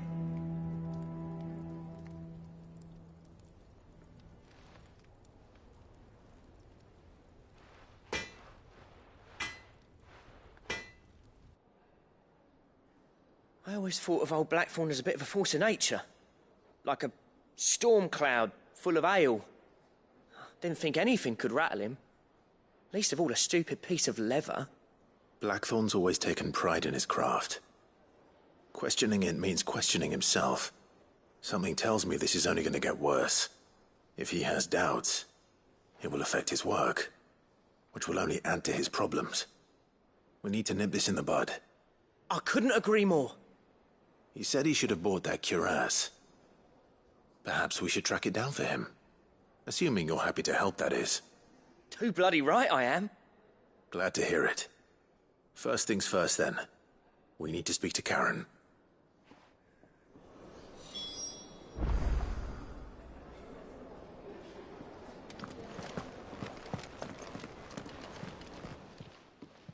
Karen, do you have a moment? Blackthorn mentioned that you'd recently come by a leather cuirass. An exquisite example of the craft, from what he told us. And he ain't been himself since he saw it. So we thought we'd buy it for him. Sorry, sold it already. Didn't think Blackthorn cared for it the way he turned his nose up. But it was nicely put together, that's for certain. Even if the bloke who made it is a bit of an odd one. Happened across him on my travels. Makes all his stuff to order, but the fella who commissioned it refused to pay. He didn't like the colour of summit. So I took it off his hands for a fair price. You don't know where we might find him, do you? Like I said, he's a bit of an odd one. Doesn't even have a workshop. He don't trust hunters neither, which means he spends as much time out tracking beasties as he does working their hides. I see. He did tell me something, though. Apparently, his next commission's for a set of griffin hide greaves. Here, there's a griffin on the hunt board. The curse breakers were placing bets on who'd bag it. Now, where the bleeding hell was it sighted? Somewhere in Sambrec, maybe. Care Northern, that was it. Thank you, Karen. We'd be lost without you. At least you admit it. So, it sounds like going after that griffin might be the best chance we have of finding our roaming leatherworker. I'll leave the hunting to you if you don't mind. While you get on with that, I'll ask around the markets. See if I can't sniff out who he is and where he's hiding. Good idea. Hopefully one of us will be able to track him down.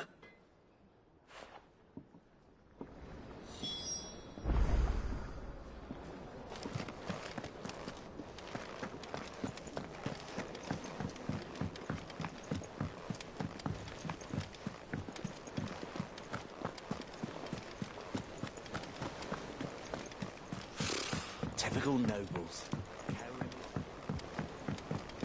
How did we never hear about these Guardians of the Flame?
Typical nobles.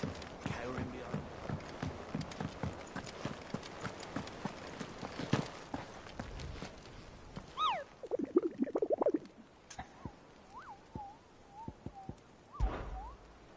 I don't think so.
How did we never hear about these Guardians of the Flame?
Good day to you.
Typical nobles. How did we never hear about these Guardians of the Flame?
Good day to you, Sid.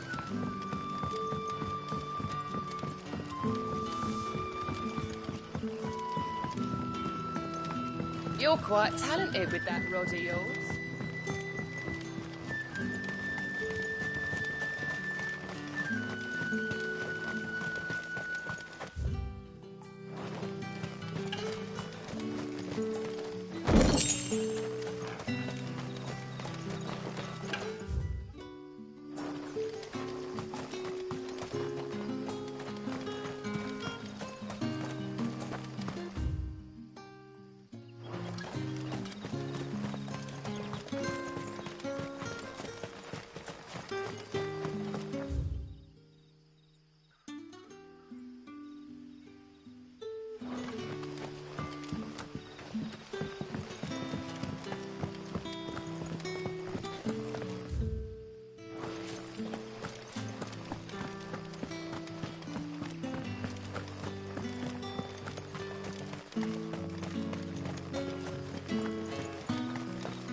Let's go.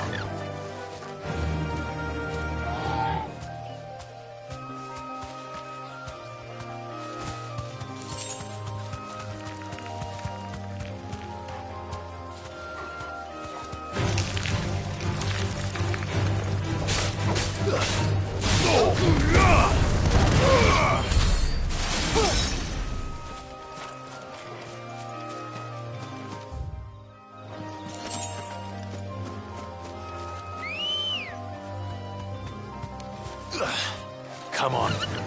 Run like the wind.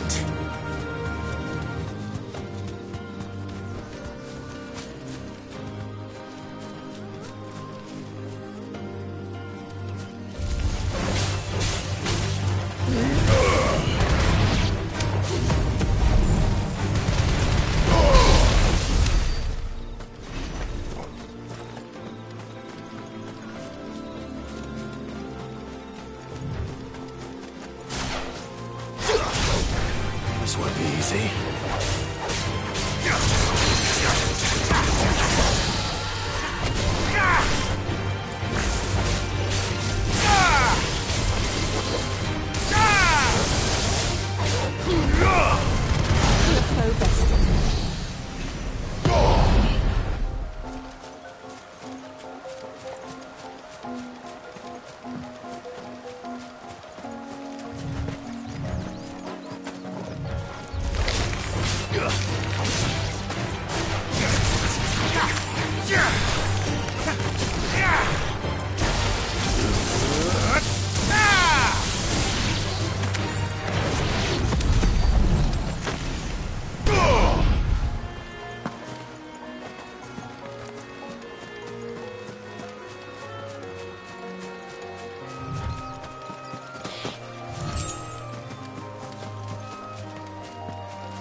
Fly, Ambrosia.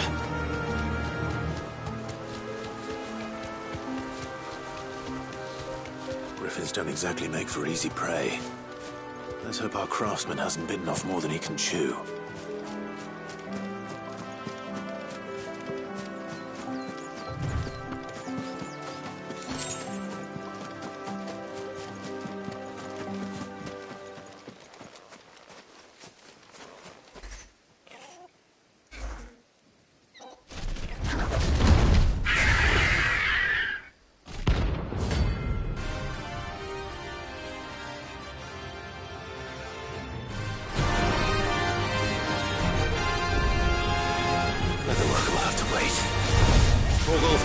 Look sharp.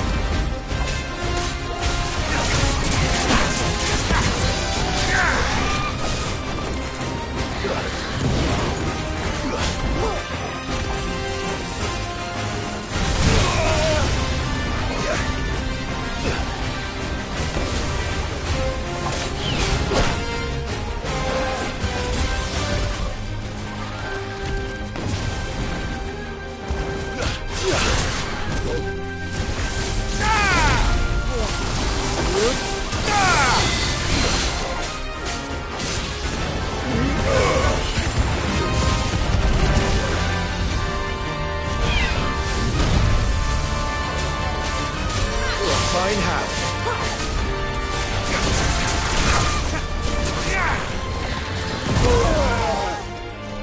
I needed that.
Is something there, boy?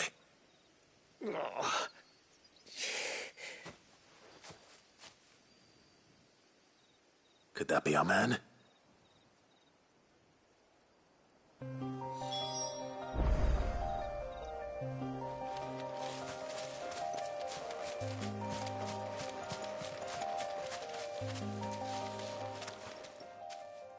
Are you all right? Dare say I'll survive.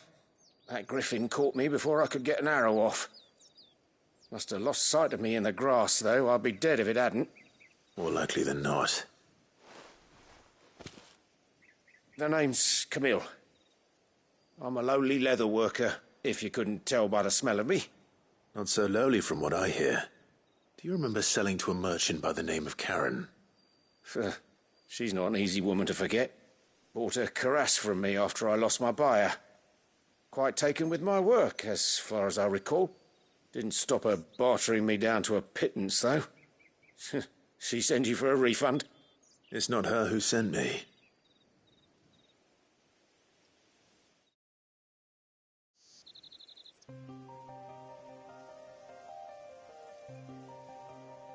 Well, consider me flattered. You should be. He's a master of his art, and not an easy man to impress. Blacksmiths are proud folk. It's a rare thing indeed for one to praise a glorified tanner. And I don't imagine an impressive swordsman like yourself would be getting your steel from any but the best.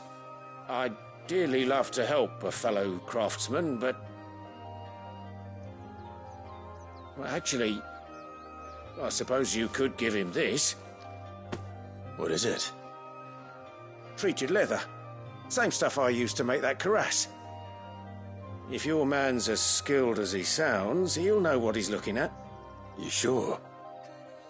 Well, you did save my life. And thanks to you, I'll be going home with all the griffin hide I can carry. I'd say it's the least I can do. Short of showing him how to make the thing myself, that is. But there are rules against it. Secrets of the trade and whatnot. In that case, I'll see that he gets it. I'd be much obliged if you would. Right. I've got some greaves to make. You send your blacksmith my regards. Will do. And thank you.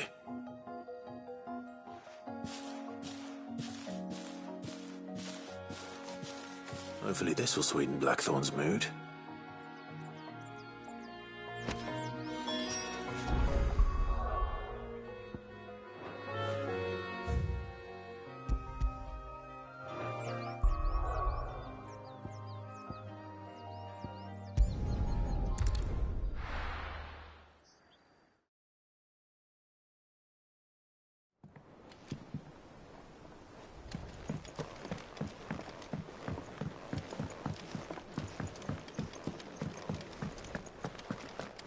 That monster's taken quite a liking to Lady. And with a bit of luck, Clive might even find the... How'd it go, Clive? Did you find him, or does the hunt continue? I found him. And he asked me to give you this, along with his regards.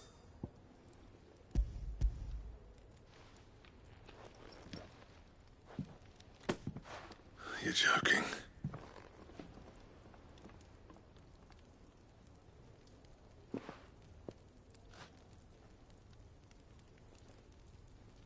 He said he wouldn't teach you how to work it, but that if you were as skilled as you sounded, you'd have no trouble understanding how it was done.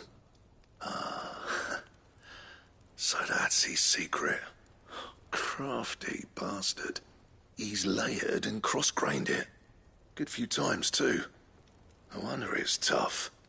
And that's no ordinary oil he's used to get that finish. Oh, this is fine work.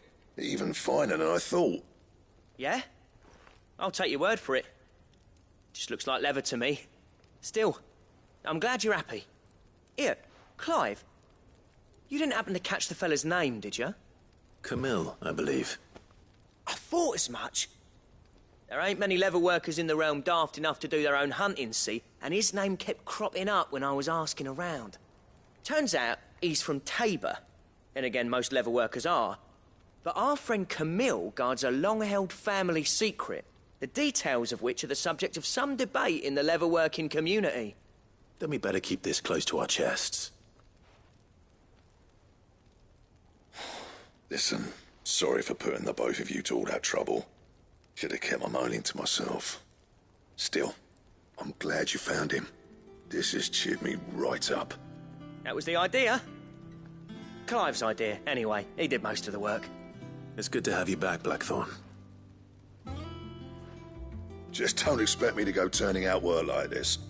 There's a reason he does his own hunting. He knows exactly what hides to look for. And that's how he gets them to layer up so nicely. And don't get me started on how much oiling this leather would need. but I reckon I can make something about as good. Something a Cursebreaker will have no trouble caring for. Anyway, enough narrowing. I've got work to be getting on with.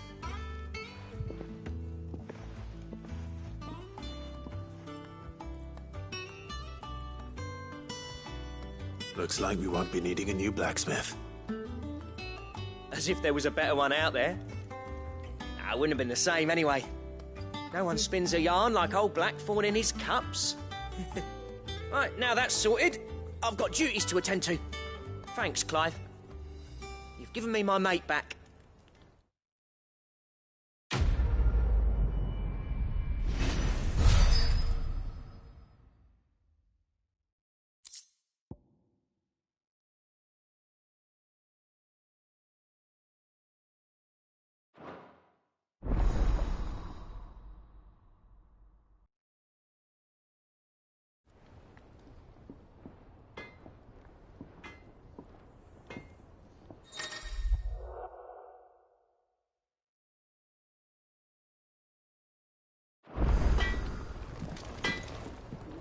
Clive?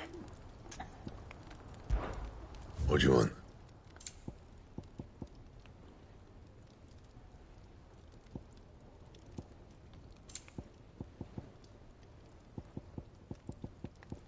And?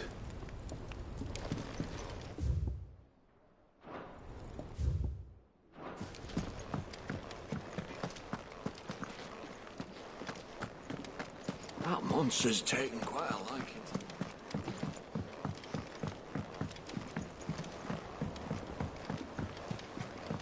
I could have sworn we had a few more. Typical nobles.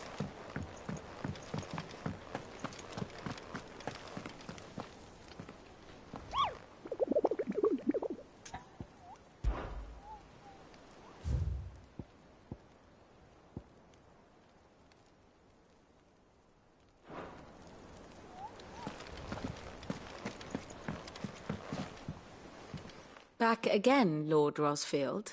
I'm touched that you should find me such good company. It is not your company, but your counsel that I seek on this occasion. Ever the charmer. What will it be today, then? The Iron Kingdom. I need to know what to expect. You'll soon be setting sail for Drake's Breath, then, I take it.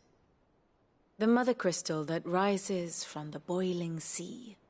There was a time when a true-blooded Rosarian had only to brave the waves to visit it. But then the Ironblood made their move.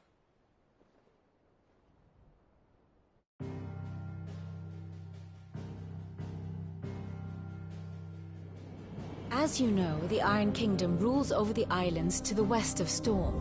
Or rather, its church does. But this is not the pragmatic approach to state religion employed by the Holy Empire to manipulate the masses. No, the Iron Kingdom is the literal embodiment of the crystalline orthodoxy. And so, if one is to understand it, one must start there. As the name implies, the orthodoxy holds the Mother Crystals sacred, and they do not take kindly to heathens plundering the objects of their worship for the means to fill washtubs and light lamps with frivolous feats of magic. Indeed, the faithful consider ether a sinful thing, a poison no less. And to them, a dominant is an instrument of evil, albeit one they have proven only too happy to turn against their enemies. Some 80 years ago in Northern Storm, Drake's eye collapsed. Soon after, in pursuit of ether and with the blight at their backs, the Northern Territories descended upon the Grand Duchy of Rosaria. And when the Shields of the Flame marched north to meet them, the Iron Kingdom spied an opportunity. A few short days later, the Crusaders landed on the island of Mount Justanus, home of Drake's Breath, and plucked it from the Duchy's grasp. Rosaria tried to reclaim it, of course, but to no avail. I doubt more than a handful of Duchy men have set foot on its shores in your lifetime. Nor are they like to again, under the Empire's stewardship, meaning the Iron Blood will keep their island, and with it, the foothold they need to march on mainland soil when next they spy an opportunity.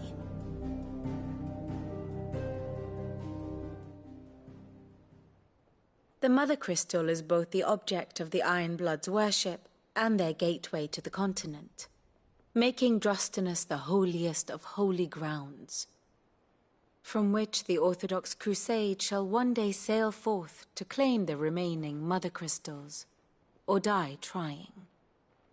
My father and my grandfather both traded blows with the Ironblood for control of Drake's breath. Had things unfolded differently at Phoenix Gate, we would have sent our entire fleet against them.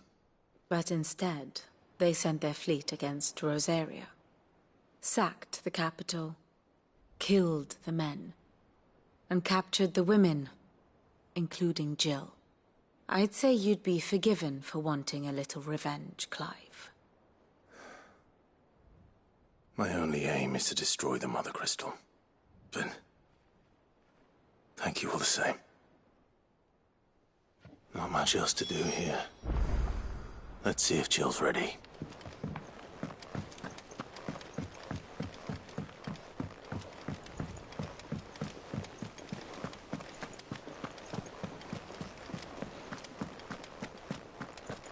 It will be over soon. You ready? I think so. Jill, when you told me you had to come to terms with your past, you weren't talking about destroying Drake's breath, were you? No. I spoke of Imran, the leader of the Crystalline Orthodox. The man who made me do all those unspeakable things. I'm going to kill him. It's what I need to do to put the past behind me. What I need to move forward.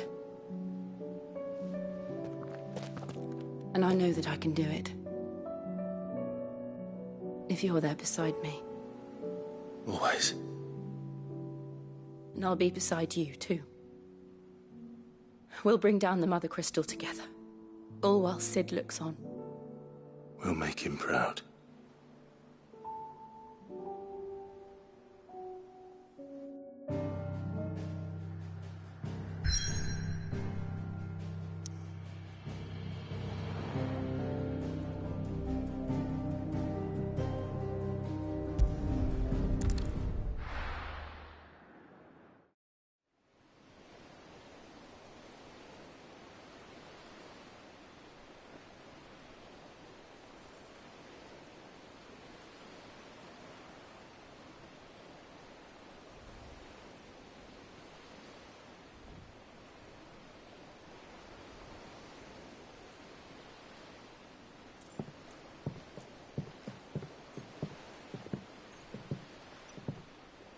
Useful trick. Freezing and thawing the spray to make mist. How did you learn to use your powers like this? The Masters made me do it. When the Crusaders took to the seas, to keep the fleet's movements from prying eyes. I'm fine. No, you're not.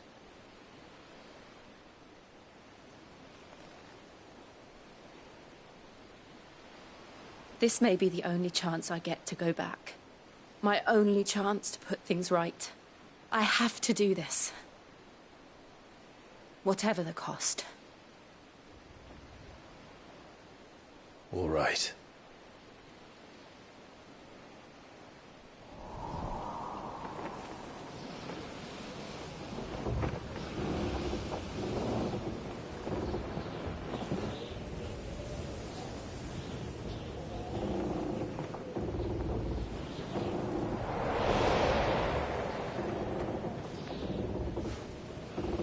There she is. The Iron Kingdom's Mother Crystal.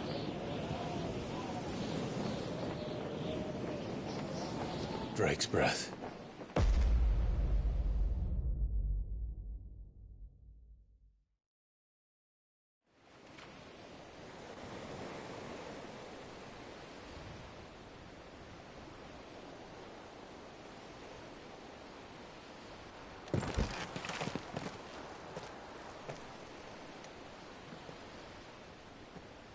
Strong currents, sharp rocks, and ether floods. Let's not forget them. This island is a natural fortress. But safety breeds complacency, allowing a single rowing boat to slip in unseen.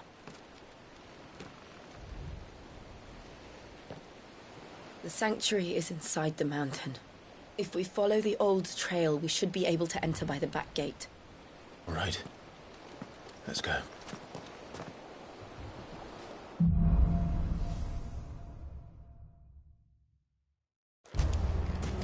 I always imagined when I came here it would be to reclaim it.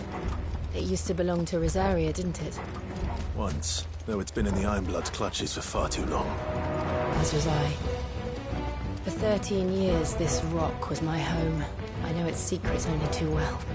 This path was abandoned after an ether flood. They don't guard it anymore. The perfect little shortcut.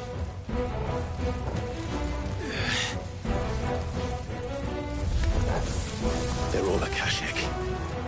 The ether flood must have spread. It was never a bad thing. Then the only way past them is through them.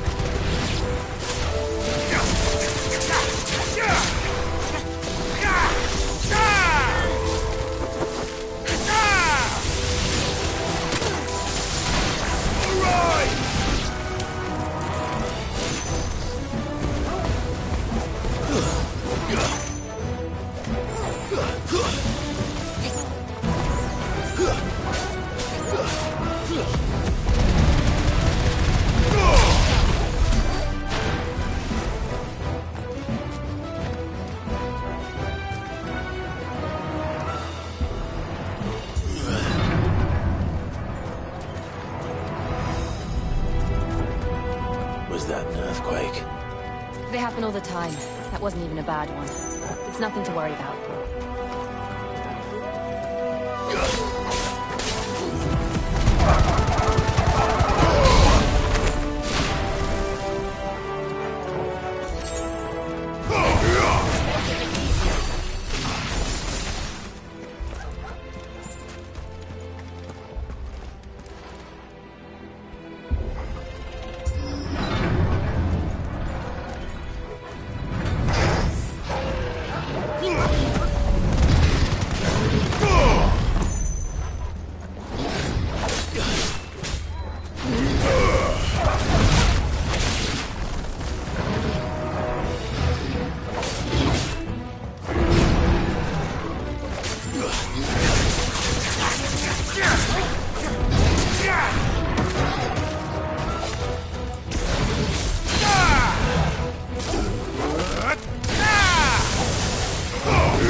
The old arboretum is just up there. We'll enter the caves from there.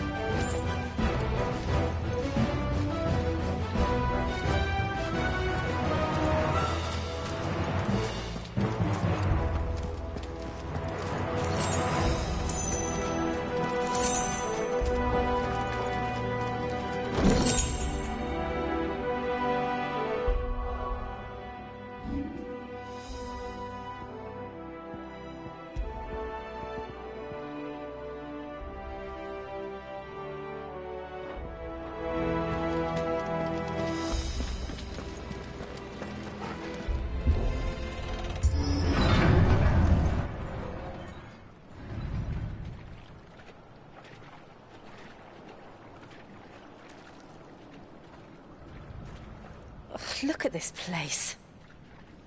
What a mess.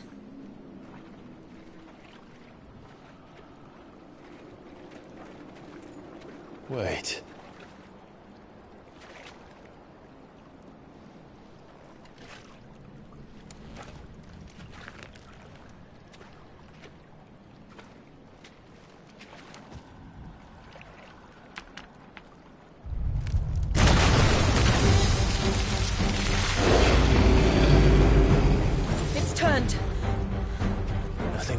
stuff Rosaria can't handle.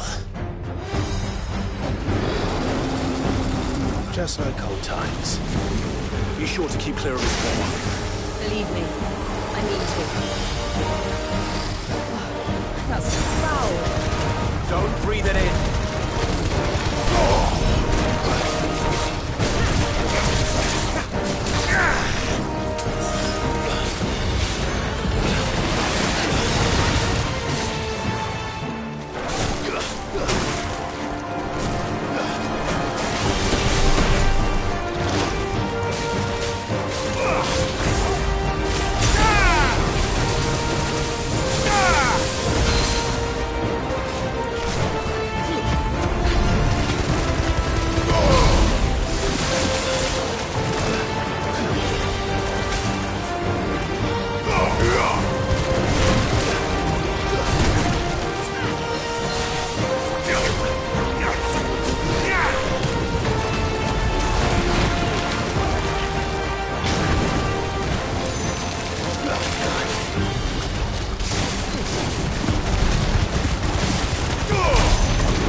I still can't believe they can jump.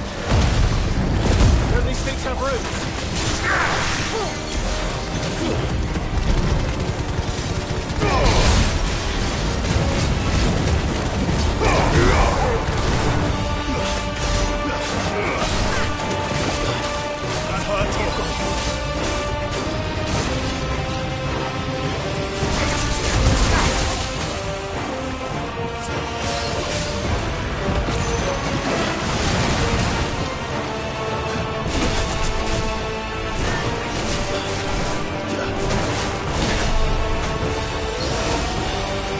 That hurt, Torgal.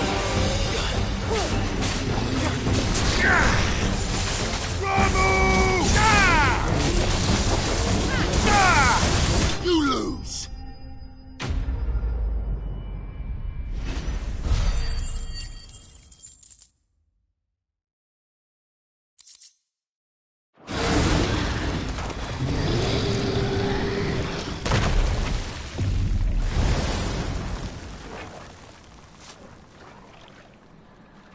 Press on. Yes.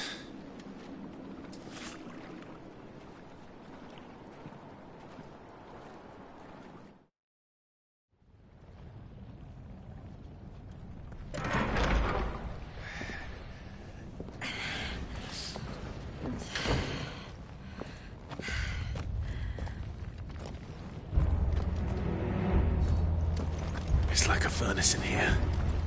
We're inside the volcano. You get used to the heat. Though I don't remember it being quite this hot.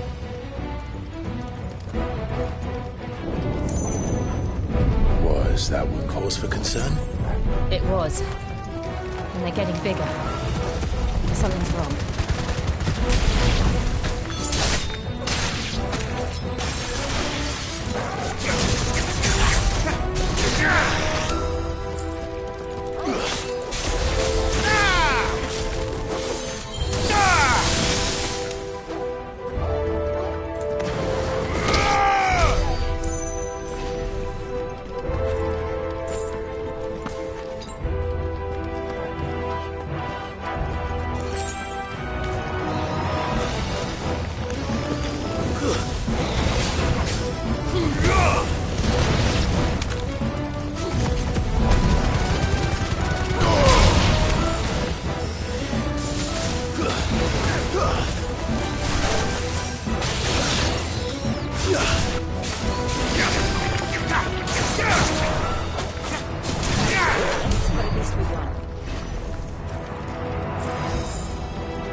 Is there no other way across?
Not do that again. No. Let's not.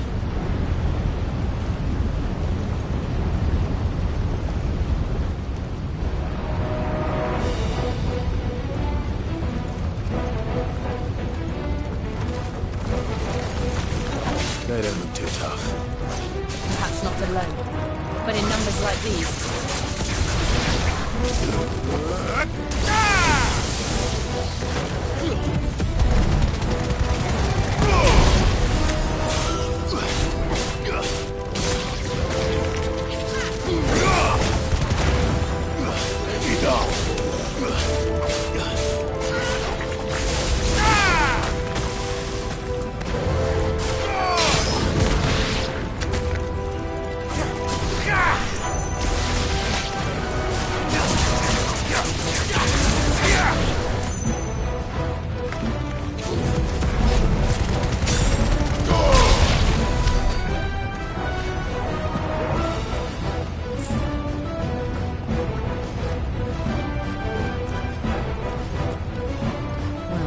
Going this way.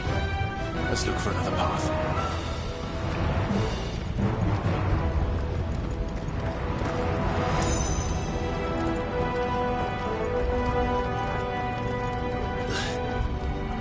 Drake's breath.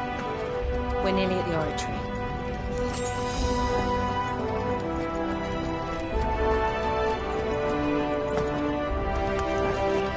What the hell is that? I have absolutely no idea.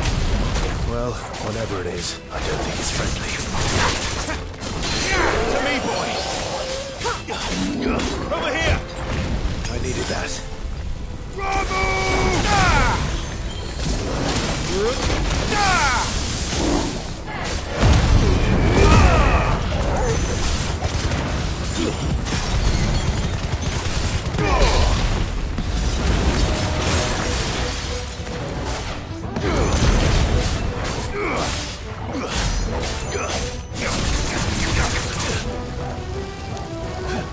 Let's try.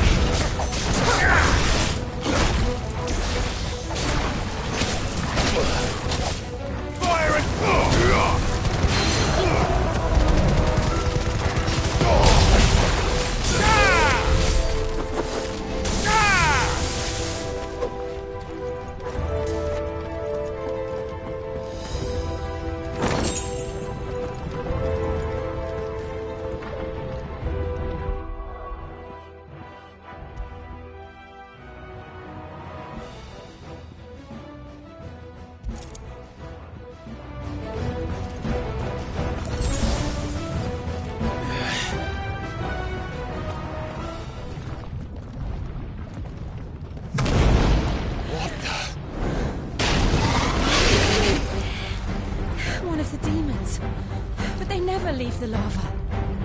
If I didn't know better, I think this volcano was about to erupt. Why attack us then? They're peaceful creatures. Then this one must be the exception.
good, I'll wager.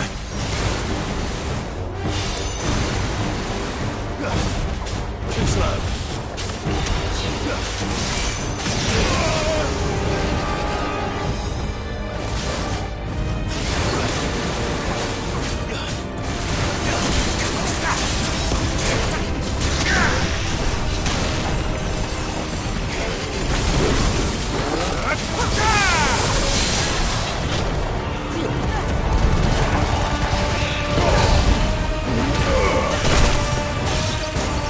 There's a good boy.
Are you hurt? Just hot.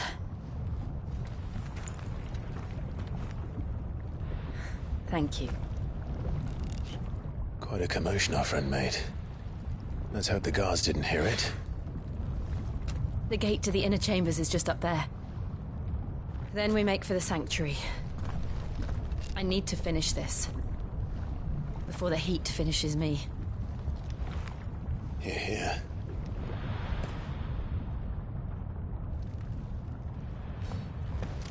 We'll enter the Comric by the Handmaiden's living quarters. It was always a hive of activity. Sounds like we'll have a hard time staying out of sight. We won't have to. There's someone there I should very much like to see.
Lady Marley.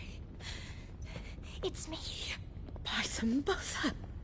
Jill, it can't be. It is, my lady. We cannot talk here. Come with me.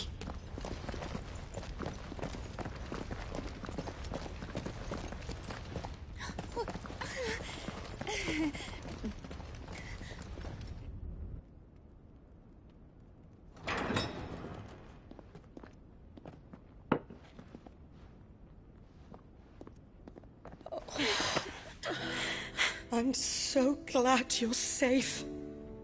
And I you. Why ever would you risk coming back? Are you a fool, girl? Or have you grown tired of your freedom already? Forgive me, my lady. But I had to come back. There are things I left undone.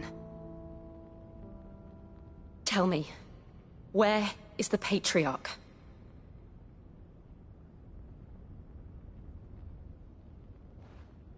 At this hour, he'll be in the Comric, giving thanks. You mean... Oh, fiend! Clive, we have to get to the sanctuary. Now.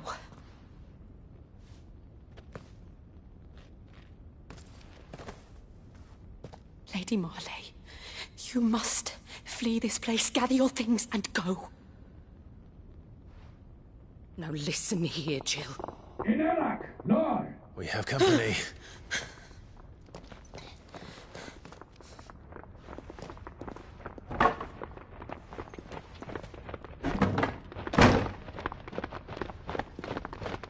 This way.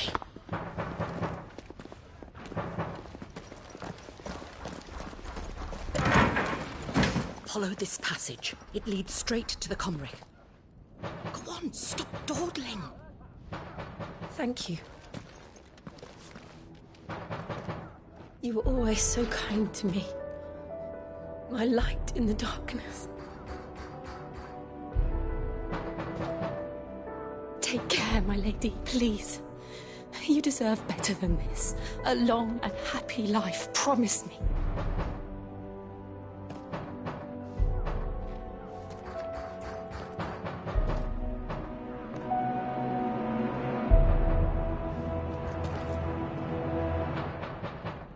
I'll live if you promise to do the same.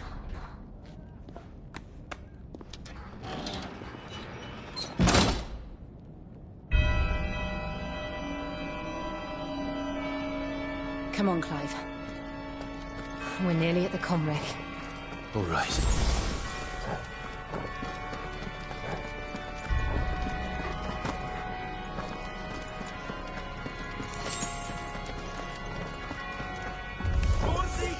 Here's our welcoming party. I've had enough of their hospitality. Stay down!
How many of them are there?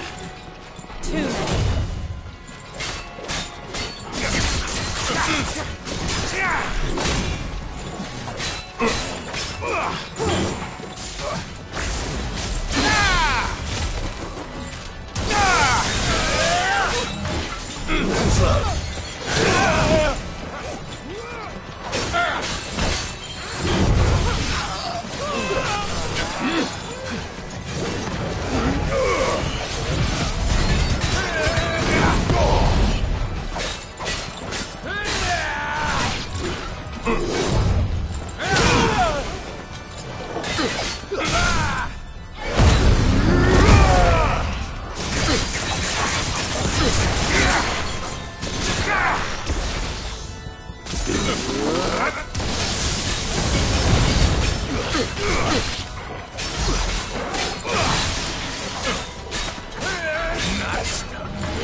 Clive, there's something I need you to know. I saw the Patriarch do things no one should have to see. And so I swore that he would die by my hand. I understand. I faced my demons. Then you must face yours.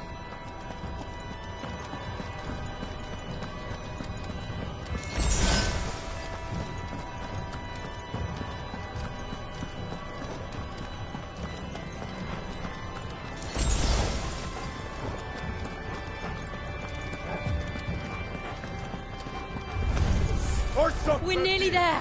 Just one last push. I can't let it stop.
Shiva's dominant. Come to beg forgiveness for your failure. For years, I followed your orders. Fought your wars. All to protect the children you took. Just as you took me. And what did you do in return?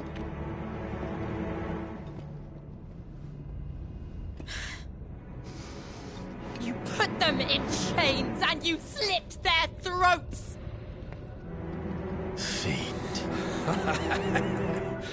Their souls were sullied with a stain of ether. I merely cleansed them of their corruption. A penance paid, just as the Holy Mother wills it! Repent, abomination! For a monster like you to set foot in the Holy Cymric is in itself a crime deserving of death. You're right. I am a monster. And my soul is stained black. Though not by ether.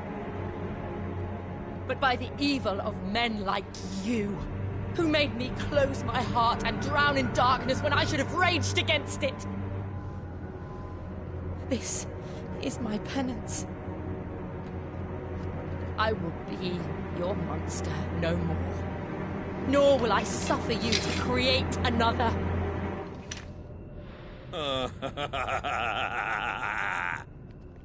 Does the beast bare its teeth at its master.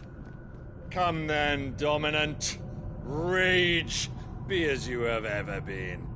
A monster! And what are you, Imran? I was forced to kill. You do it by choice. But never again. I bowed to you once. Now it is you who shall bow to me! Kill them.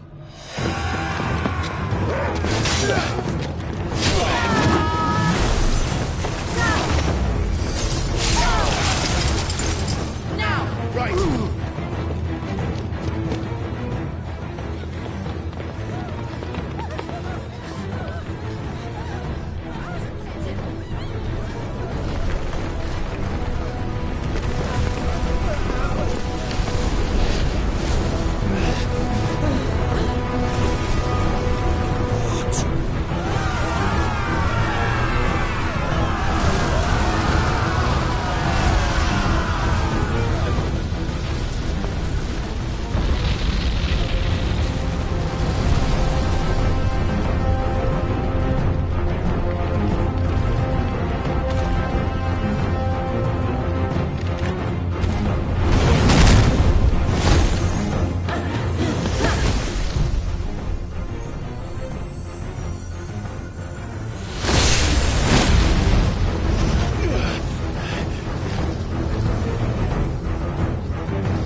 Why can't I do it?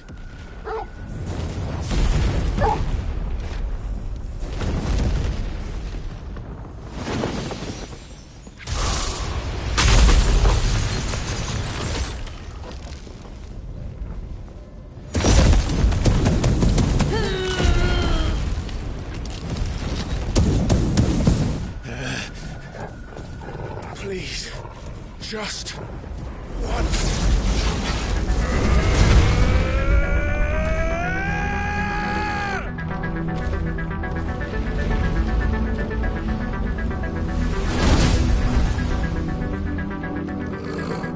She won't be able to hold that lava back forever. We'd better make this quick.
take long.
Slow.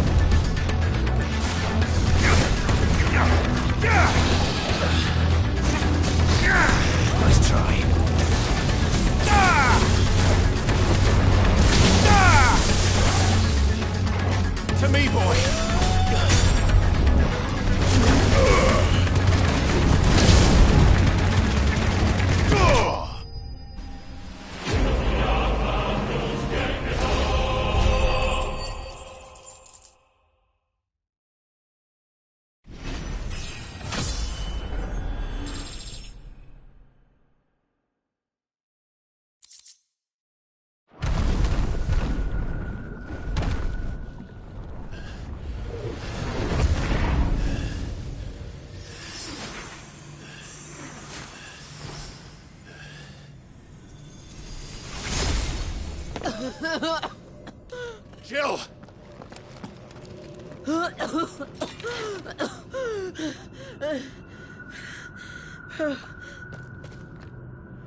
I'm going to finish this, Clive.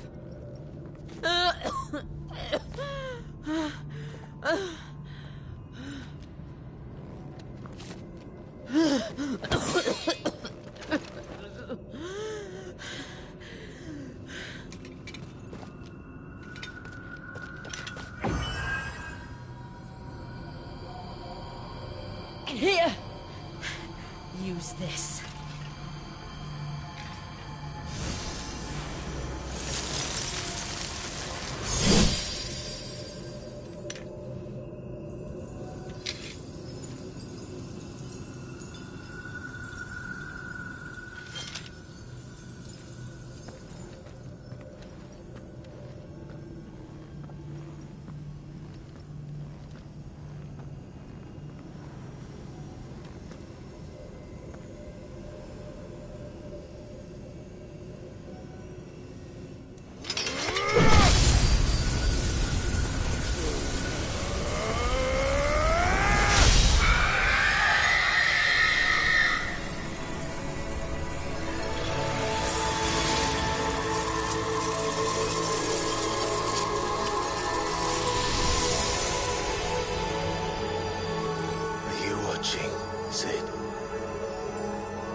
One step closer to freedom.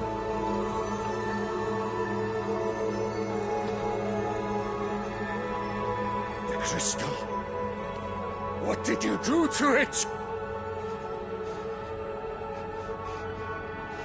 Oh. We destroyed it. What? Monster! Monster! Do you have any idea what you have done? I do, Father.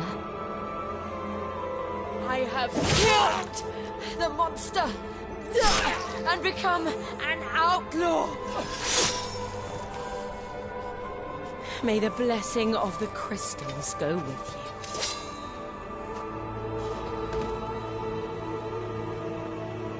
you. It's over. It is. And Shiva exacted her price. She did. Again, the burden fell to you. And I bore it willingly. This was a sin for which I had to atone. Now I can continue at your side with my head held high.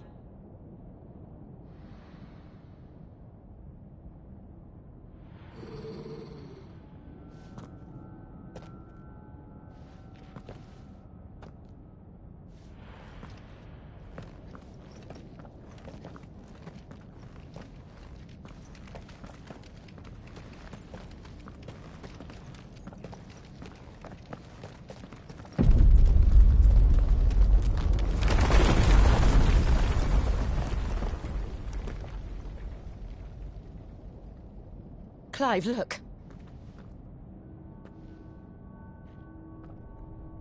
It's just like the one at Phoenix Gate.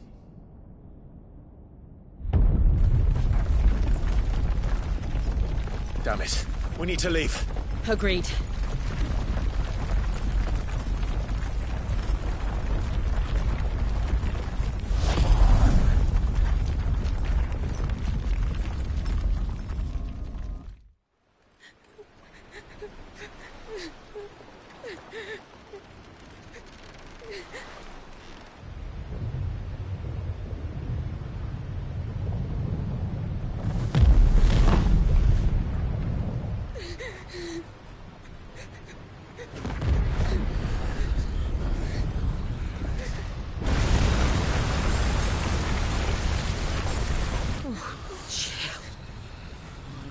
I kept my promise, now you keep yours.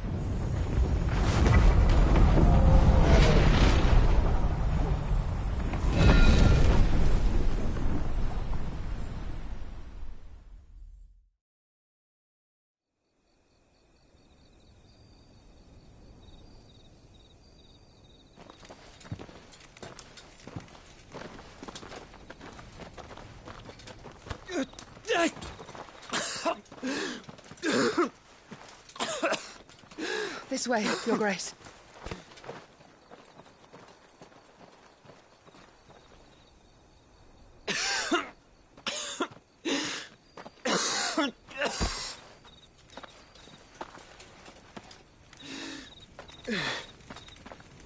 You're bleeding. I have a tonic which will... I thank you for your kindness, truly. But I assure you, I will survive. Please, save your medicines for those who need them most. Oh, well, if you're sure...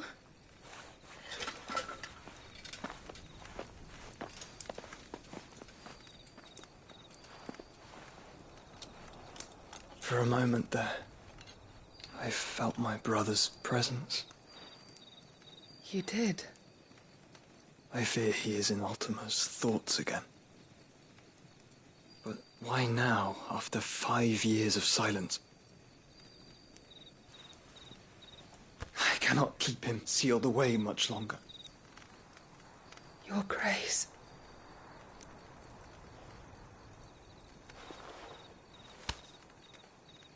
No, do not dirty your hands.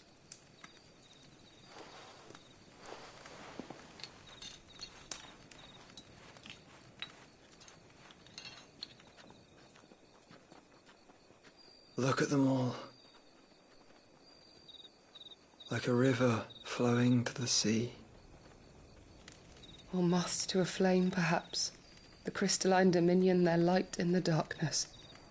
More and more lose their homes to the blight and set out in search of sanctuary, while others lose their fortunes to the Dhalmekian levies and leave to find new livelihoods. What is it that you seek in the Dominion, Your Grace? Oh, Dion Lesage. You mean the Crown Prince of Sanbrec? He has many titles. Dion the Bold, Prince of Dragoons, Odin's Nemesis, or simply Bahamut. I met him once, when we were children. He was a chivalrous soul even then, and has served his empire indefatigably ever since. And you are confident that he will listen to what you have to say? Our world lurches ever closer to the abyss, and a hidden hand ushers us onward. Ultima's influence extends to every nation, Sanbrec included. If His Highness is the man I believe him to be, and I pray that he is, this truth will not have escaped his notice.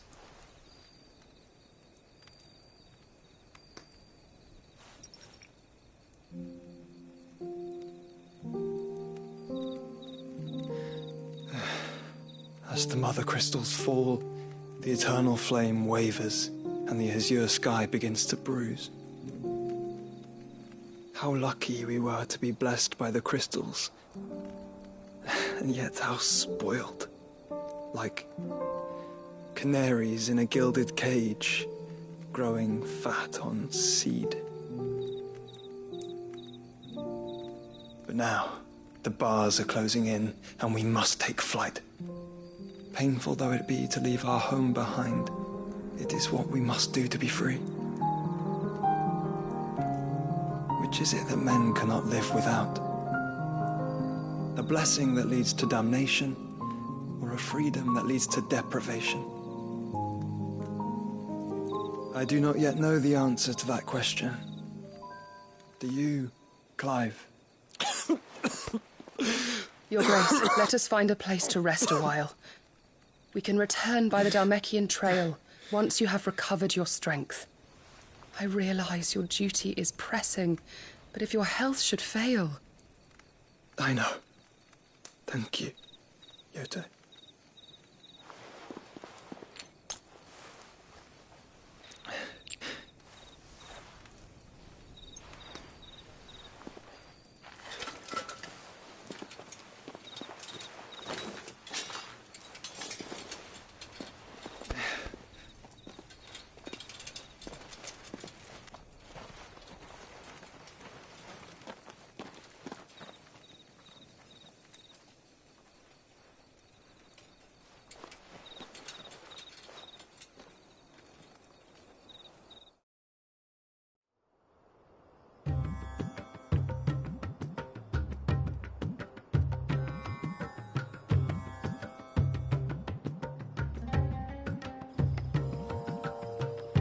Army's attempt to breach the Empire's defenses and gain the Isles of Ark has failed yet again. Only because your fleet has proved as impotent as a eunuch on laying night.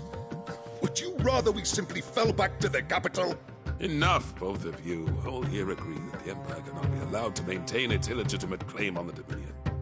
However, our casualties mount with each passing day.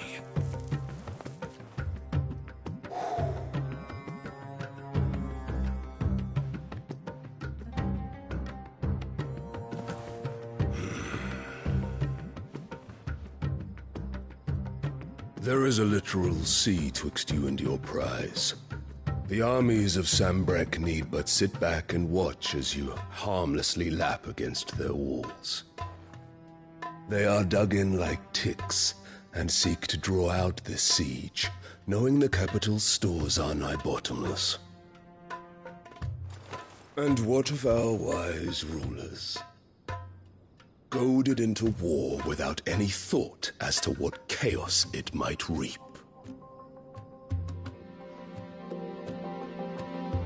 Republican soldiers starve while waiting for orders from Randalar.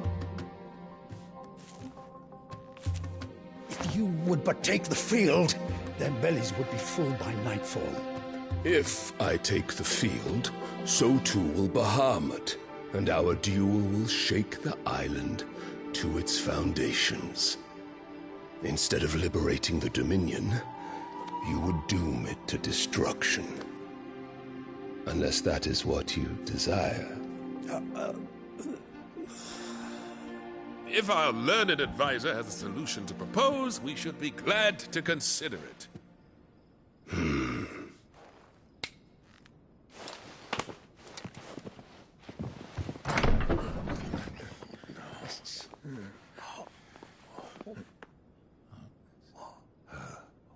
Is that the Emperor's?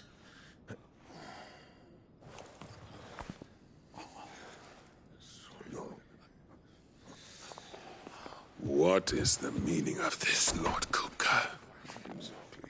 What it means is that I am disinclined to advise you any longer.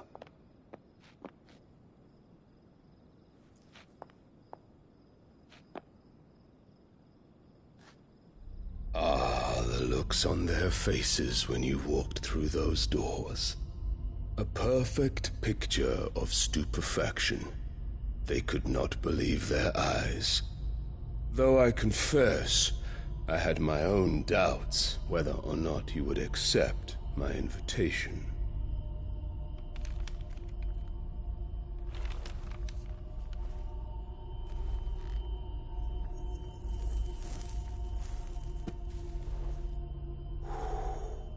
Such shocking news.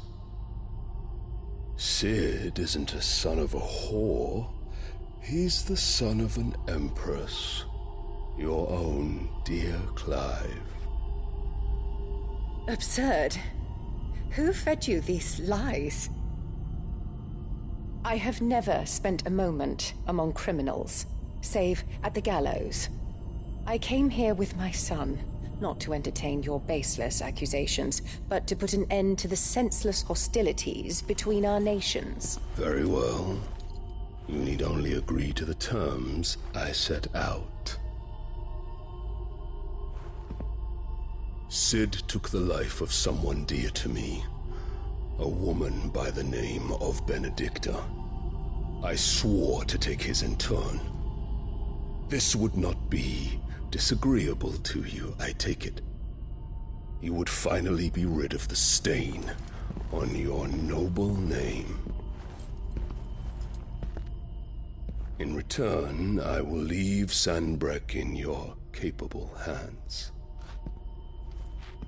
Your Imperial Majesty.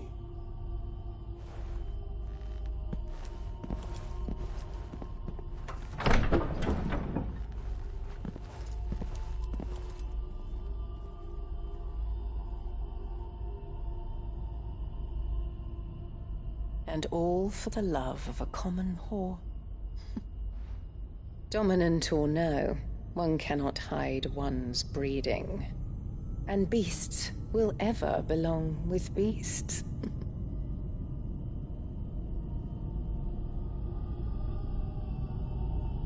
There are greater things in store for you, my darling Olivier. Soon enough, you shall be the crown prince of Sanbreque. And when your father goes to meet Great Griga, you shall be emperor of all you survey. The old order shall come tumbling down, and you will rebuild the world in your glorious image. Soon.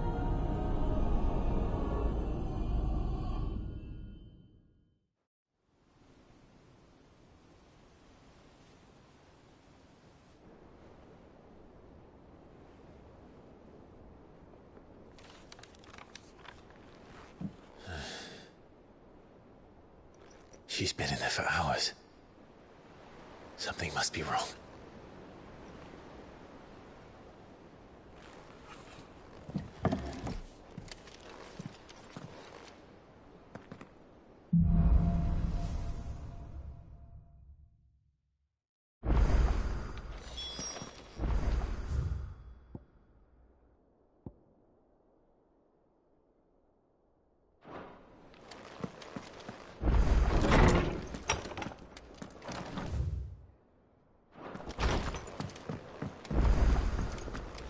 Is it true what I'm hearing, Cid?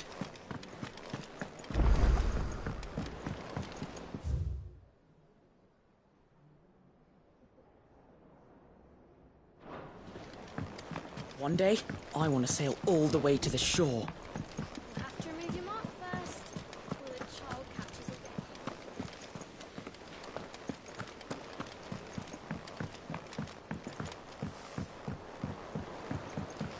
Our man in Dalamore mentioned the cook has died having...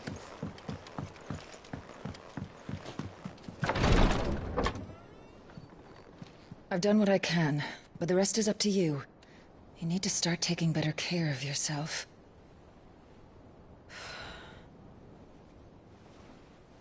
Understood. And thank you.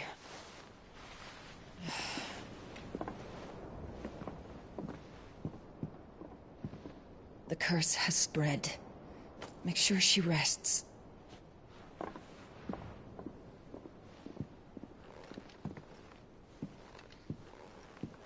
If it hurts, you can tell me, you know. I'll understand. I can bear it.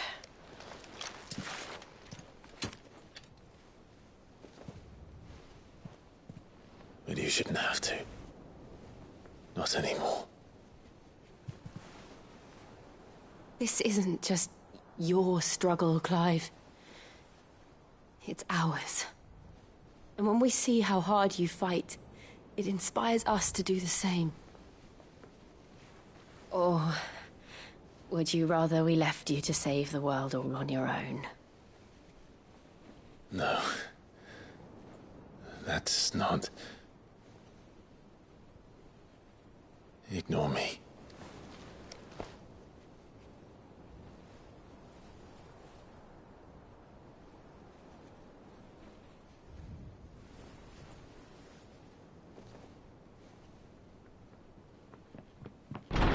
Clive, where are you?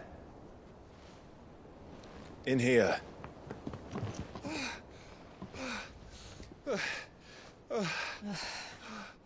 What's wrong?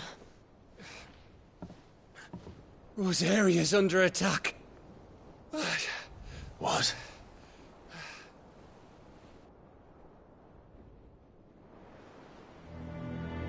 This isn't the Dalmekian army we're talking about. It's the men of the Rock from Drake's Fang. Hugo Kupka's private guard. There is in hell in Rosalith, trying to batter down the castle gates. Looking for me. Seems that way. Reckon old Hugo has finally worked out who Cid really is. Then this is just another trap. Ah, it's a trap, all right. The daddy of all fucking traps. I'm going to Rosalith. You're not serious. That's exactly what he wants you to do, Clive. Look, I don't know why Kupka harbors such a grudge against Cid. But as long as it's left to fester, our world will never know peace. He has dragged the rest of Storm into this pointless war just to find me. Besides which, I am not about to stand and watch while my home gets ground into the dirt. Hugo Kupka must die. I've lost enough friends to that man already. I don't want to lose any more. So let's go and kill the bastard. I'm coming too. After all, we're in this together. All right.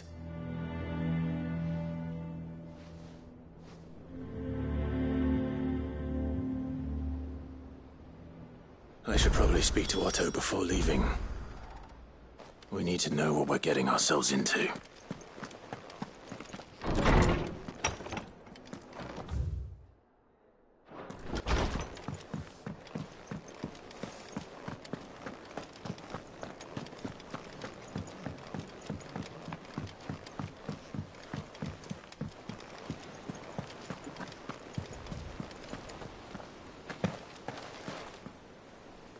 Oh, bother. What Whatever am I to do now, Clive? About what? I've 2 dresses that need stitching, but I haven't got a scrap of linen. Those girls' rags are so threadbare. It's a wonder they don't fall to pieces. And we most certainly cannot have that. A certain amount of decorum must be maintained, even here at the Hideaway. You wouldn't want the poor things going without decent clothes now, would you? Of course not. What can I do to help? Oh, aren't you a dear? You see, I've paid for 2 bolts of cloth from the drapers in Northreach, blue and red. But they don't deliver, not to places that aren't on the map anyway, so I'll need someone to take this receipt and collect them. And you'd have this someone be me? I would. And don't let them fob you off with anything less than what I paid for. 1 bolt of blue and 1 of red. I expect them both.